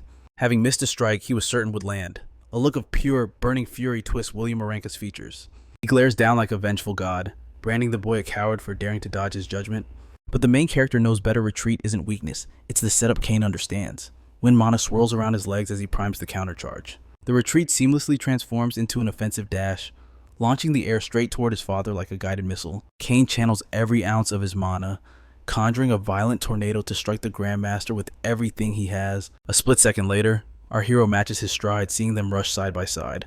William is visibly shaken by their unorthodox tactics. Screaming their war cries, the duo leaps high into the air, descending for one final, catastrophic strike against the Grandmaster. The secret lies in a concept our hero introduced earlier, a baseball technique known as the change-up, which left Kane bewildered at the time. With eyes glowing with intense focus, the protagonist had prepared to demonstrate this alien concept through combat. He had lunged with a feral shout, striking so the air could feel the rhythm shift. Kane reacted instinctively, his weapon clashing against the blow just in time. Sparks flew as their daggers locked, the intense training session forging a new understanding between them. The hero explained the core principle, deceiving the enemy not with strength, but by manipulating the tempo of the strike. Even casual motions become deadly feints. If the enemy hesitates for even a second, the sudden burst of maximized speed and strength will crush them instantly. Back in the present, William Aranka moves with supernatural agility, weaving through their assaults with terrifying ease. Kane refuses to yield. He charges in, thrusting his dagger directly at his father's heart with reckless abandon. But the Grandmaster merely scoffs. Too slow, he sneers, dissecting his son's movements with cold, predatory eyes. But it's a bait. Kane uses the momentum to vault right over his father, maintaining the flow of the combined assault from high above. The heir positions himself for the next phase of the strategy he crafted with the main character. A confident smirk is shared between the boys. Now, they unleash the real attack. They pounce from opposite sides, a pincer movement of pure destruction. But faced with this, the man simply commands, "That is enough." He abruptly ends the session. Instantly, the duo freezes mid-motion, their momentum killed by his voice alone. Stunned by the sudden order, they watch as William clasps his hands behind his back, fixing his son with a gaze heavy with gravity. Kane faces him, chest heaving and sweat dripping, yet his eyes burn with an undying determination to prove his worth. The Grandmaster issues a final warning never bring shame to the prestigious Aranka name, With a beaming smile, Kane responds, "Yes, sir," finally earning a sliver of his father's respect. William departs with his butler, leaving the exhausted boys to watch his retreating figure in silence. As he walks, William's mind replays the battle, the lightning-fast strikes, and the deceptive feints that defy traditional logic. He considers the tactical retreat used to load a stronger blow. He is secretly astounded. He never imagined two mere children could teach a grandmaster something new. The protagonist exhales, noting that fighting a monster like that was a good experience, but thank God it's over. Kane is practically vibrating with joy at his father's acknowledgement. In his excitement, he decides to grant his friend a special reward. Moments later, he leads our hero into the colossal Oranka family library. The protagonist's jaw hits the floor at the sheer ocean of ancient tomes. The heir hands over the box, offering his deepest thanks. Without the hero, he never would have found his true path to power. Louis stood completely thunderstruck, his voice stolen by the magnitude of the gesture. The box before him wasn't just a gift, it was the king's ransom. Ancient scrolls, rare books, and a heavy sack of gold left the boy reeling in shock. Kane grinned, explaining that these rare grimoires would be the key to his ascension. He detailed the Academy's brutal curriculum, a split path between magic and martial arts, beginning with the awakening ritual. It was a sacred ceremony, Kane continued, designed to commune with the elements through the statue of the goddess Gaia herself. But then, the dark reality dropped. Even the great noble family struggled with the cost 10 gold coins for a single attempt. Louis nearly choked at the astronomical price, but the heir quickly calmed him down. The ritual was free for Academy students. However, living expenses were another beast, and he insisted Louis accept the funds. He pushed the heavy box into Louis's hands, his eyes serious. He asked if this finally settled the debt between them. Louis accepted the treasure, his mind already racing. He needed a sustainable income to survive this shark tank of an academy. Suddenly, a spark of genius ignited in his eyes. He decided to weaponize the forbidden knowledge from his past life to build a fortune. With a sly smirk, he asked Kane if the Oranka family had connections to the merchant guilds. When pressed for details, Louis played it cool. It was a secret, but the world would know soon enough. 1 week later, the day of destiny finally arrived. It was the entrance ceremony for the prestigious Candria Academy. Clad in his crisp new uniform, our hero strode through the school courtyard. He walked not like a rookie, but like a conqueror radiating pure confidence. But he wasn't unnoticed. A girl with pink hair trailed behind him, captivated by a mysterious and intoxicating scent lingering in his wake. Her heart raced. Was it a rare, imported perfume? She deduced that this boy must be the scion of a powerful, high-ranking noble family. The girl, Rose, approached with a charming smile, congratulating him on his admission. Louis accepted her offer to guide him, introducing himself politely as Louis Carroll. Rose beckoned him to follow, but her mind was spinning. Carroll, she had memorized every noble house, yet this name was a ghost in high society. As they walked, she lowered her voice to share a dangerous secret. For the past 2 years, the Emperor's vitality had been fading. A power vacuum had formed. Now, the imperial heirs and the nobility were locked in a shadow war for control within the academy walls. Rose explained that Headmaster Aronian barely maintained the illusion of peace. But beneath the surface, a ruthless struggle for resources raged among the students. Her expression turned grave. It was a survival game. If a student was targeted and failed to earn credits, they faced immediate expulsion. Suddenly, she leaned in close, her gaze turning predatory and seductive. She was fishing for information. She whispered the ultimate question in this war for the throne. Which faction would he serve? Louis stood silent, taken aback by the sudden intensity. But before he could answer, a blonde figure cut through the tension. A new player had entered the courtyard, interrupting their moment. He recognized Louis immediately not as a noble, but as the legendary commoner who shattered the records. He introduced himself as Brian. Rose froze, horror washing over her face. A commoner. She leaned in one last time, her voice dripping with venom. She warned him he was being watched, so he better struggle hard. The illusion was broken. Knowing his low status, she scoffed in disgust and stormed off, furious that she had wasted her precious time on a peasant. Louis didn't flinch. He merely smiled at her retreating back, politely thanking her despite the blatant disrespect. A true master keeps his cool. Brian turned to him, shaking his head. He told Louis to ignore the arrogance of the peerage. Shaking the boy's hand, he offered a grim warning this academy was a miniature empire, and just as corrupt. Suddenly, a familiar voice boomed across the yard. Kane came sprinting in, shouting his friend's name for all to hear. Seeing the Oranka heir approach, Brian politely excused himself. He left with an open invitation for Louis to call on him any time. Louis stood for a moment, analyzing Brian as he walked away. A second later, Kane appeared at his shoulder, his eyes narrowing with suspicion. The heir demanded to know what they were discussing. Louis shrugged, replying it was merely a polite greeting. Kane's expression darkened. He He revealed that Brian was the Chancellor's son, but made it clear their families were far from allies. Louis considered this. For a man of such high status, Brian seemed surprisingly decent, a rare trait in this snake pit. The conversation was cut short as Faye and Miliana arrived. Kane scoffed, muttering his disdain for those with weak wills like Brian. Miliana seized the chance to tease the heir, saying Faye only respected men with true strength like Louis.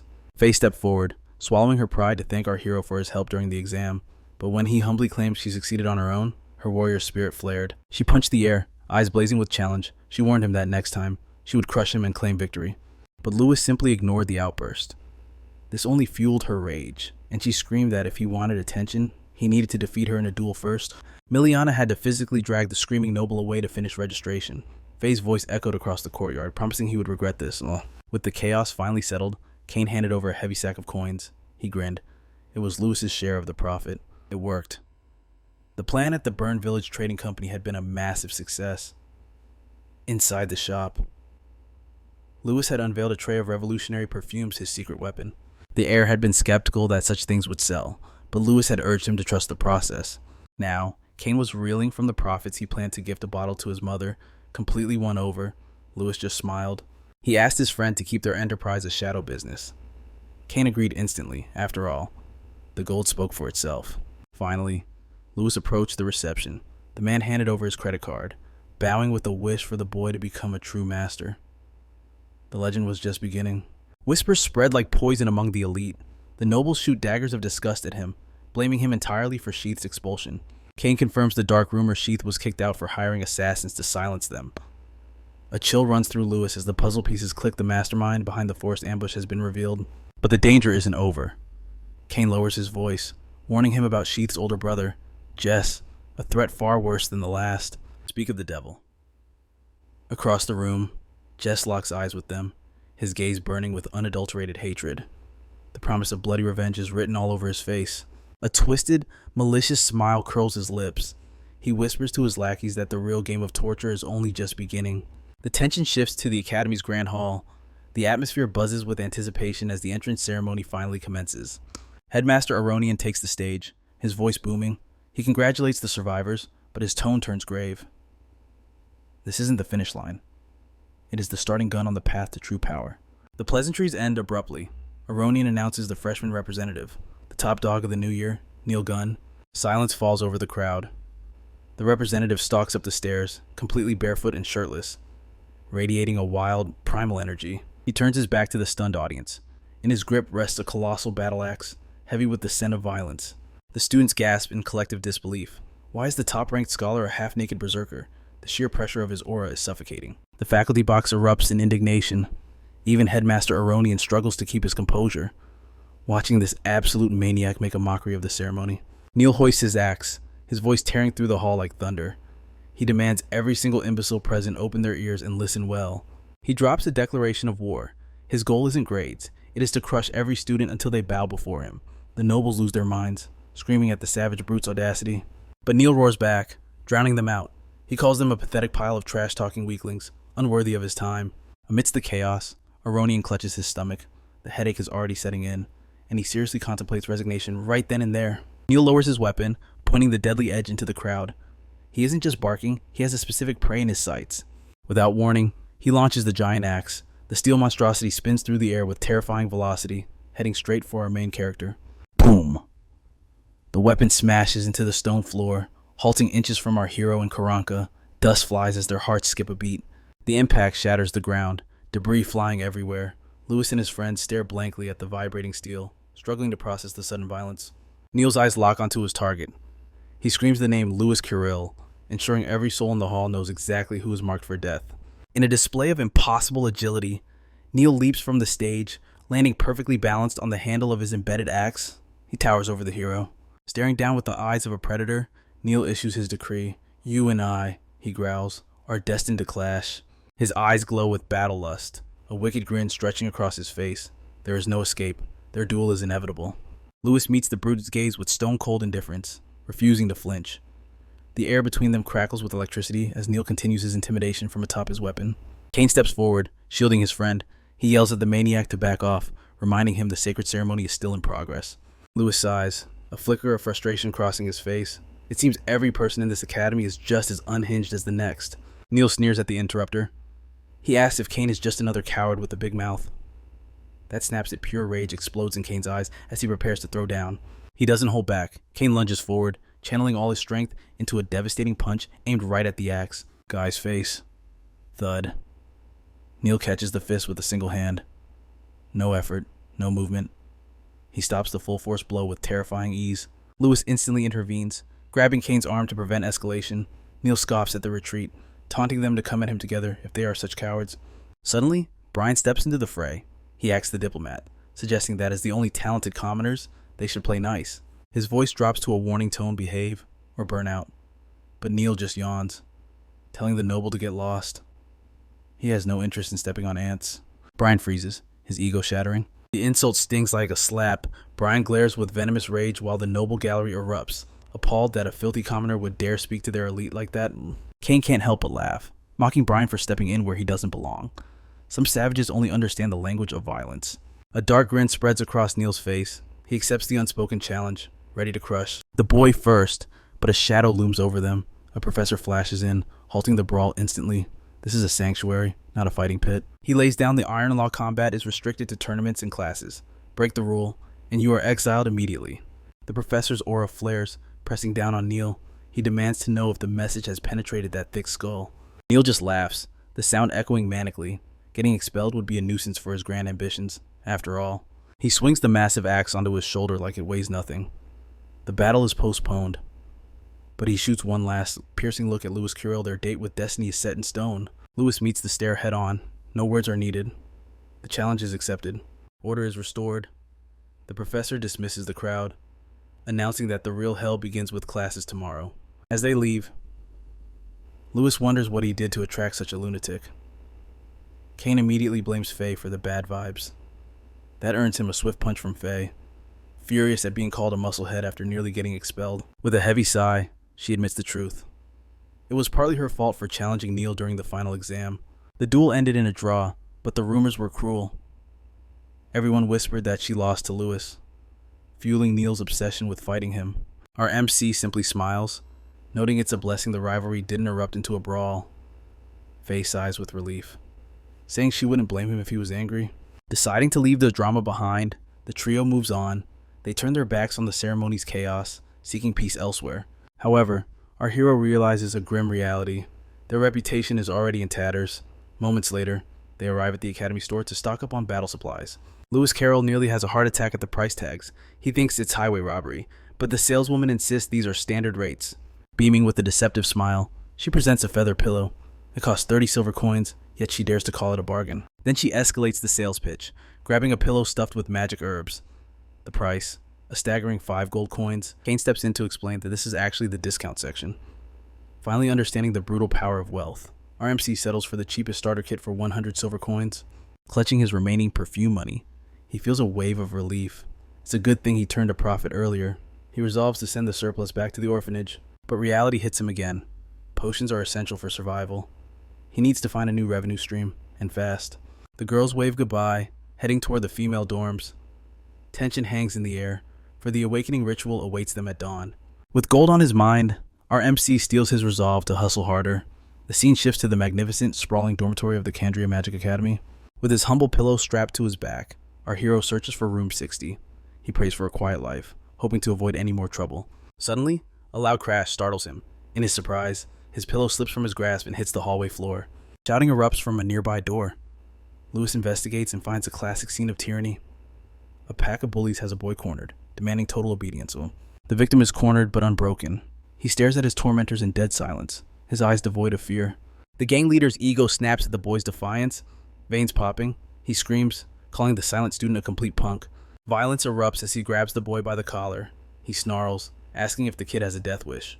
But Louis intervenes in a flash. He grips the bully's hand, and a strange, vibrant orange energy flares to life. The energy surges. The bully shrieks in agony as his arm feels like it's being incinerated by an invisible flame. Louisis Carroll calmly reminds him that duels are forbidden, unless he wants to be expelled. The goons panic, throwing their hands up in defense. They stammer excuses, claiming they were just innocent bystanders. As our hero calmly gathers his belongings, the bully roars in denial. He lies through his teeth, claiming Louisis Carroll threw the first punch, screaming self-defense. He launches a sucker punch, but our MC isn't a novice. He blocks the strike effortlessly with a single hand. In one fluid motion, Louis redirects the force. He counters, landing a devastating punch squarely on another bully's face. The impact is brutal. The guy is sent flying, leaving his friends paralyzed with shock. Louis flashes an innocent smile, asking when he ever touched anyone. The punched student scrambles up, furious and confused. He demands to know why he was attacked out of nowhere. Louis doesn't waste words. He shoots a pulse of energy into the bully's leg and delivers a bone-shaking kick. The kick connects with thunderous force. The bully is launched through the air like a rag doll, crashing hard onto the cold floor. The remaining bullies are lost in confusion, unable to comprehend the situation. Louis strikes again, sending a current of energy into a guy's chest, forcing him to punch his own ally. His body is no longer his own. Wrapped in Louis's energy, the bully is paralyzed, a mere puppet on strings. Louis flexes his power, forcing the puppet to kick the others. He takes down the entire group without breaking a sweat. Absolute chaos descends. The group of bullies begins brawling amongst themselves, manipulated like toys. A fist crushes a nose. The leader watches in despair, screaming that he isn't doing this on purpose. He points a trembling finger at Louis, yelling that the freak is responsible, with a devilish smirk. Our hero tells him to stop shifting the blame, mocking him as senior. Realization dawns on the bully. He was being controlled the entire time. Terrified, he looks at Louis and calls him a monster. Louis's expression instantly darkens. The air turns cold as he asks the bully to repeat that word. Monster. Terror consumes the leader. He scoots backward, trembling, asking what Louis plans to do. Meanwhile, the saved boy offers a quiet thanks, revealing he's Louis's roommate. Louis looks at them with a calculating gaze. He asks if they want to let this slide or face the consequences. He drops the ultimatum. If the headmaster hears about this brawl, everyone goes down. He offers to march them to the office right now. Panic sets in. The leader orders a full retreat, screaming that this new kid isn't human. Our MC introduces himself as Louis, turning to ask for his roommate's name. The boy turns his back coldly. He says nothing, simply pointing to the name tag on his chest. Louis leans in with curiosity. The tag reads, Caracandis. Without a word, the boy vanishes into the room and slams the door in our MC's face. Left alone in the hallway, our hero stands frozen. He processes the abrupt rejection. Then, a smile returns to his face.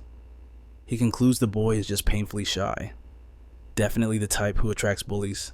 The main character settles into his new quarters, the weight of the day finally crashing down on him. So much has already happened since his arrival, but this is only the quiet before the storm. The scene shifts to the goddess's temple, where a violent ritual unfolds in the shadows. Steel clashes against steel as two figures engage in a deadly duel. High above, mysterious watchers with glowing eyes observe the carnage, their intentions veiled in darkness. Dawn breaks, bringing the moment everyone has been waiting for. The freshmen flood into the Academy's grand temple for the legendary awakening ritual. The air itself feels heavy with anticipation. Our main character gazes up at the colossal structure, awestruck by its majesty. He locks eyes with the towering statue, wondering if this stone figure truly represents the goddess of this world. A professor steps forward, his voice booming across the hall. He proclaims that the figure before them is none other than the great creator, the mother of all existence, Goddess Gaia. He weaves a tale of ancient times, an era when Gaia forged a world of balance. It was a golden age where humans and monsters walked the earth side by side in harmony, but peace is fragile, and the balance shattered. The monsters grew drunk on their own strength, turning into tyrants. Dragons ascended, claiming the skies as their absolute domain. Behemoths crushed the land while krakens ruled the seas with brutal, terrifying might. Humanity faced extinction in this era of chaos, and Goddess Gaia watched her children suffer. Her sorrow soon turned to blazing rage. She refused to let humanity perish in the darkness, bestowing her divine blessing upon the powerless. She gifted them the means to fight back against the Titans. From this divine spark, the arcana martial arts were born. Through blood, sweat, and countless harsh battles, humanity clawed its way back from the brink of annihilation. The professor declares that the time has come for the new generation to inherit this legacy. Today, they will receive the goddess's blessing and awaken to the true nature of the world. But as the story ends, a realization hits the main character like a bolt of lightning. Even in the official legends, something is missing. There is absolutely no mention of the first hero. Annoyance flickers across his face.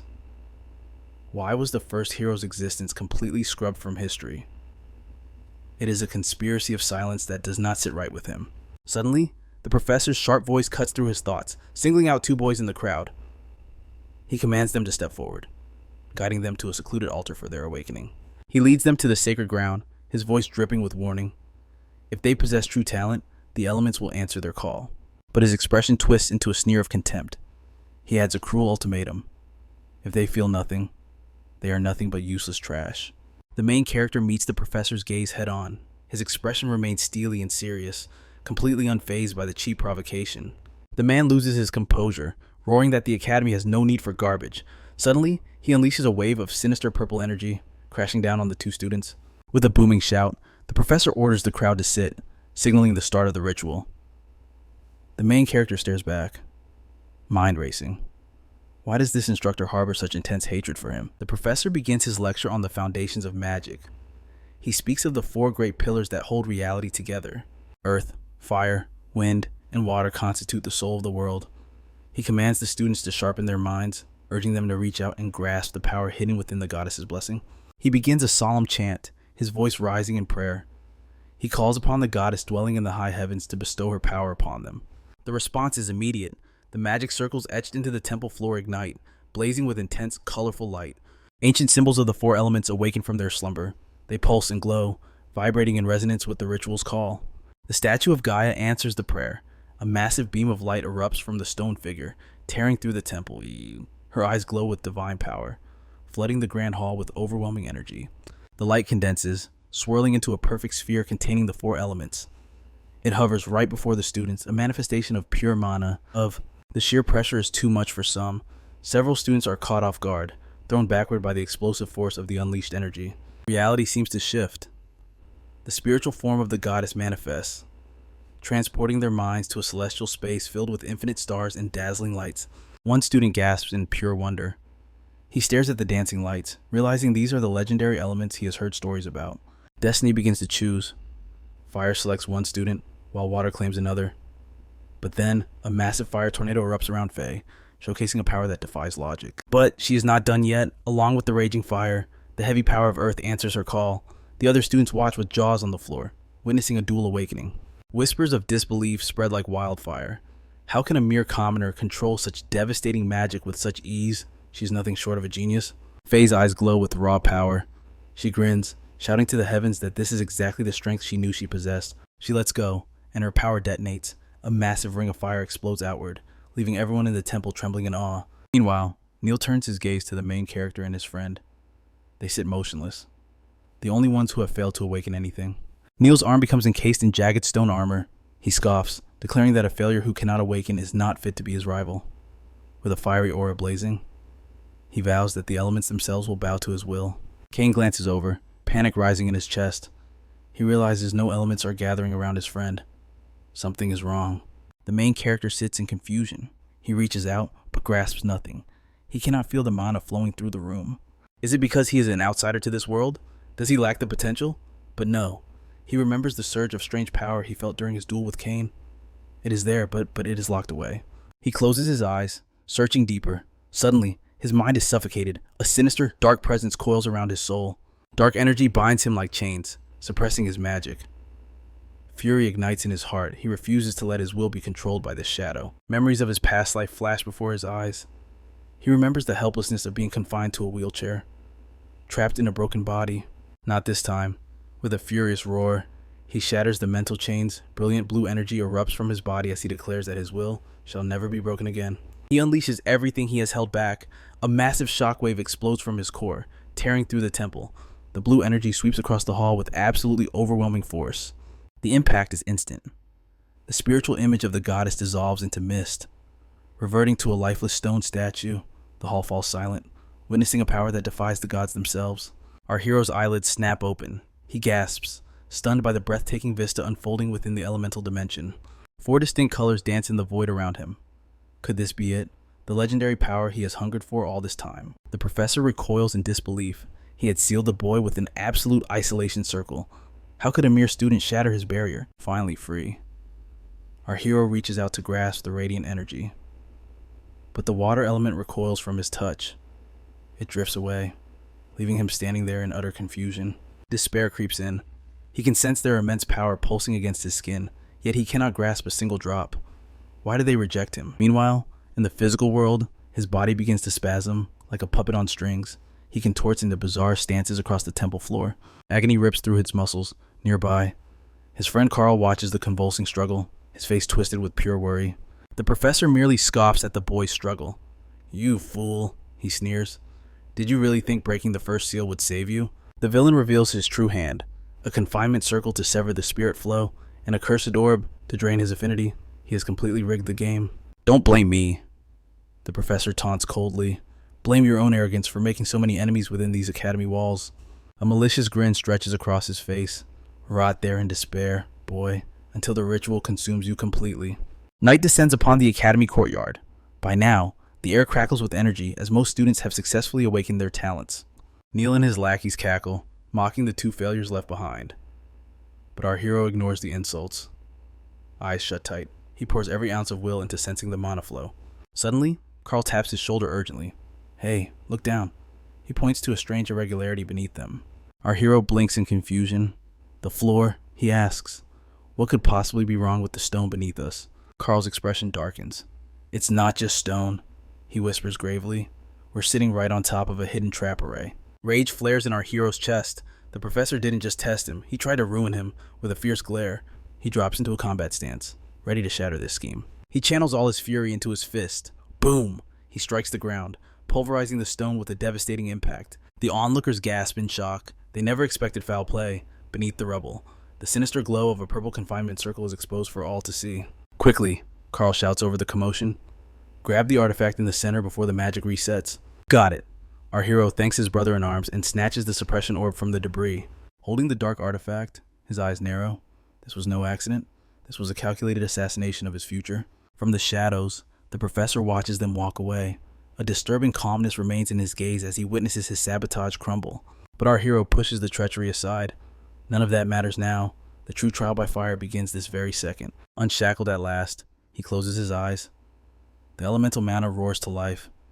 He can feel the raw power surging through the air, calling to him, calling to. Suddenly, the spiritual realm erupts into chaos. The four elemental forces accelerate, tearing through the void at breakneck speed. The lights collide, fusing into a colossal vortex of energy around him. The entire temple shakes, leaving the students paralyzed with terror. "Impossible," someone whispers. That aura, that overwhelming pressure. It is identical to the prodigy Neil's awakening.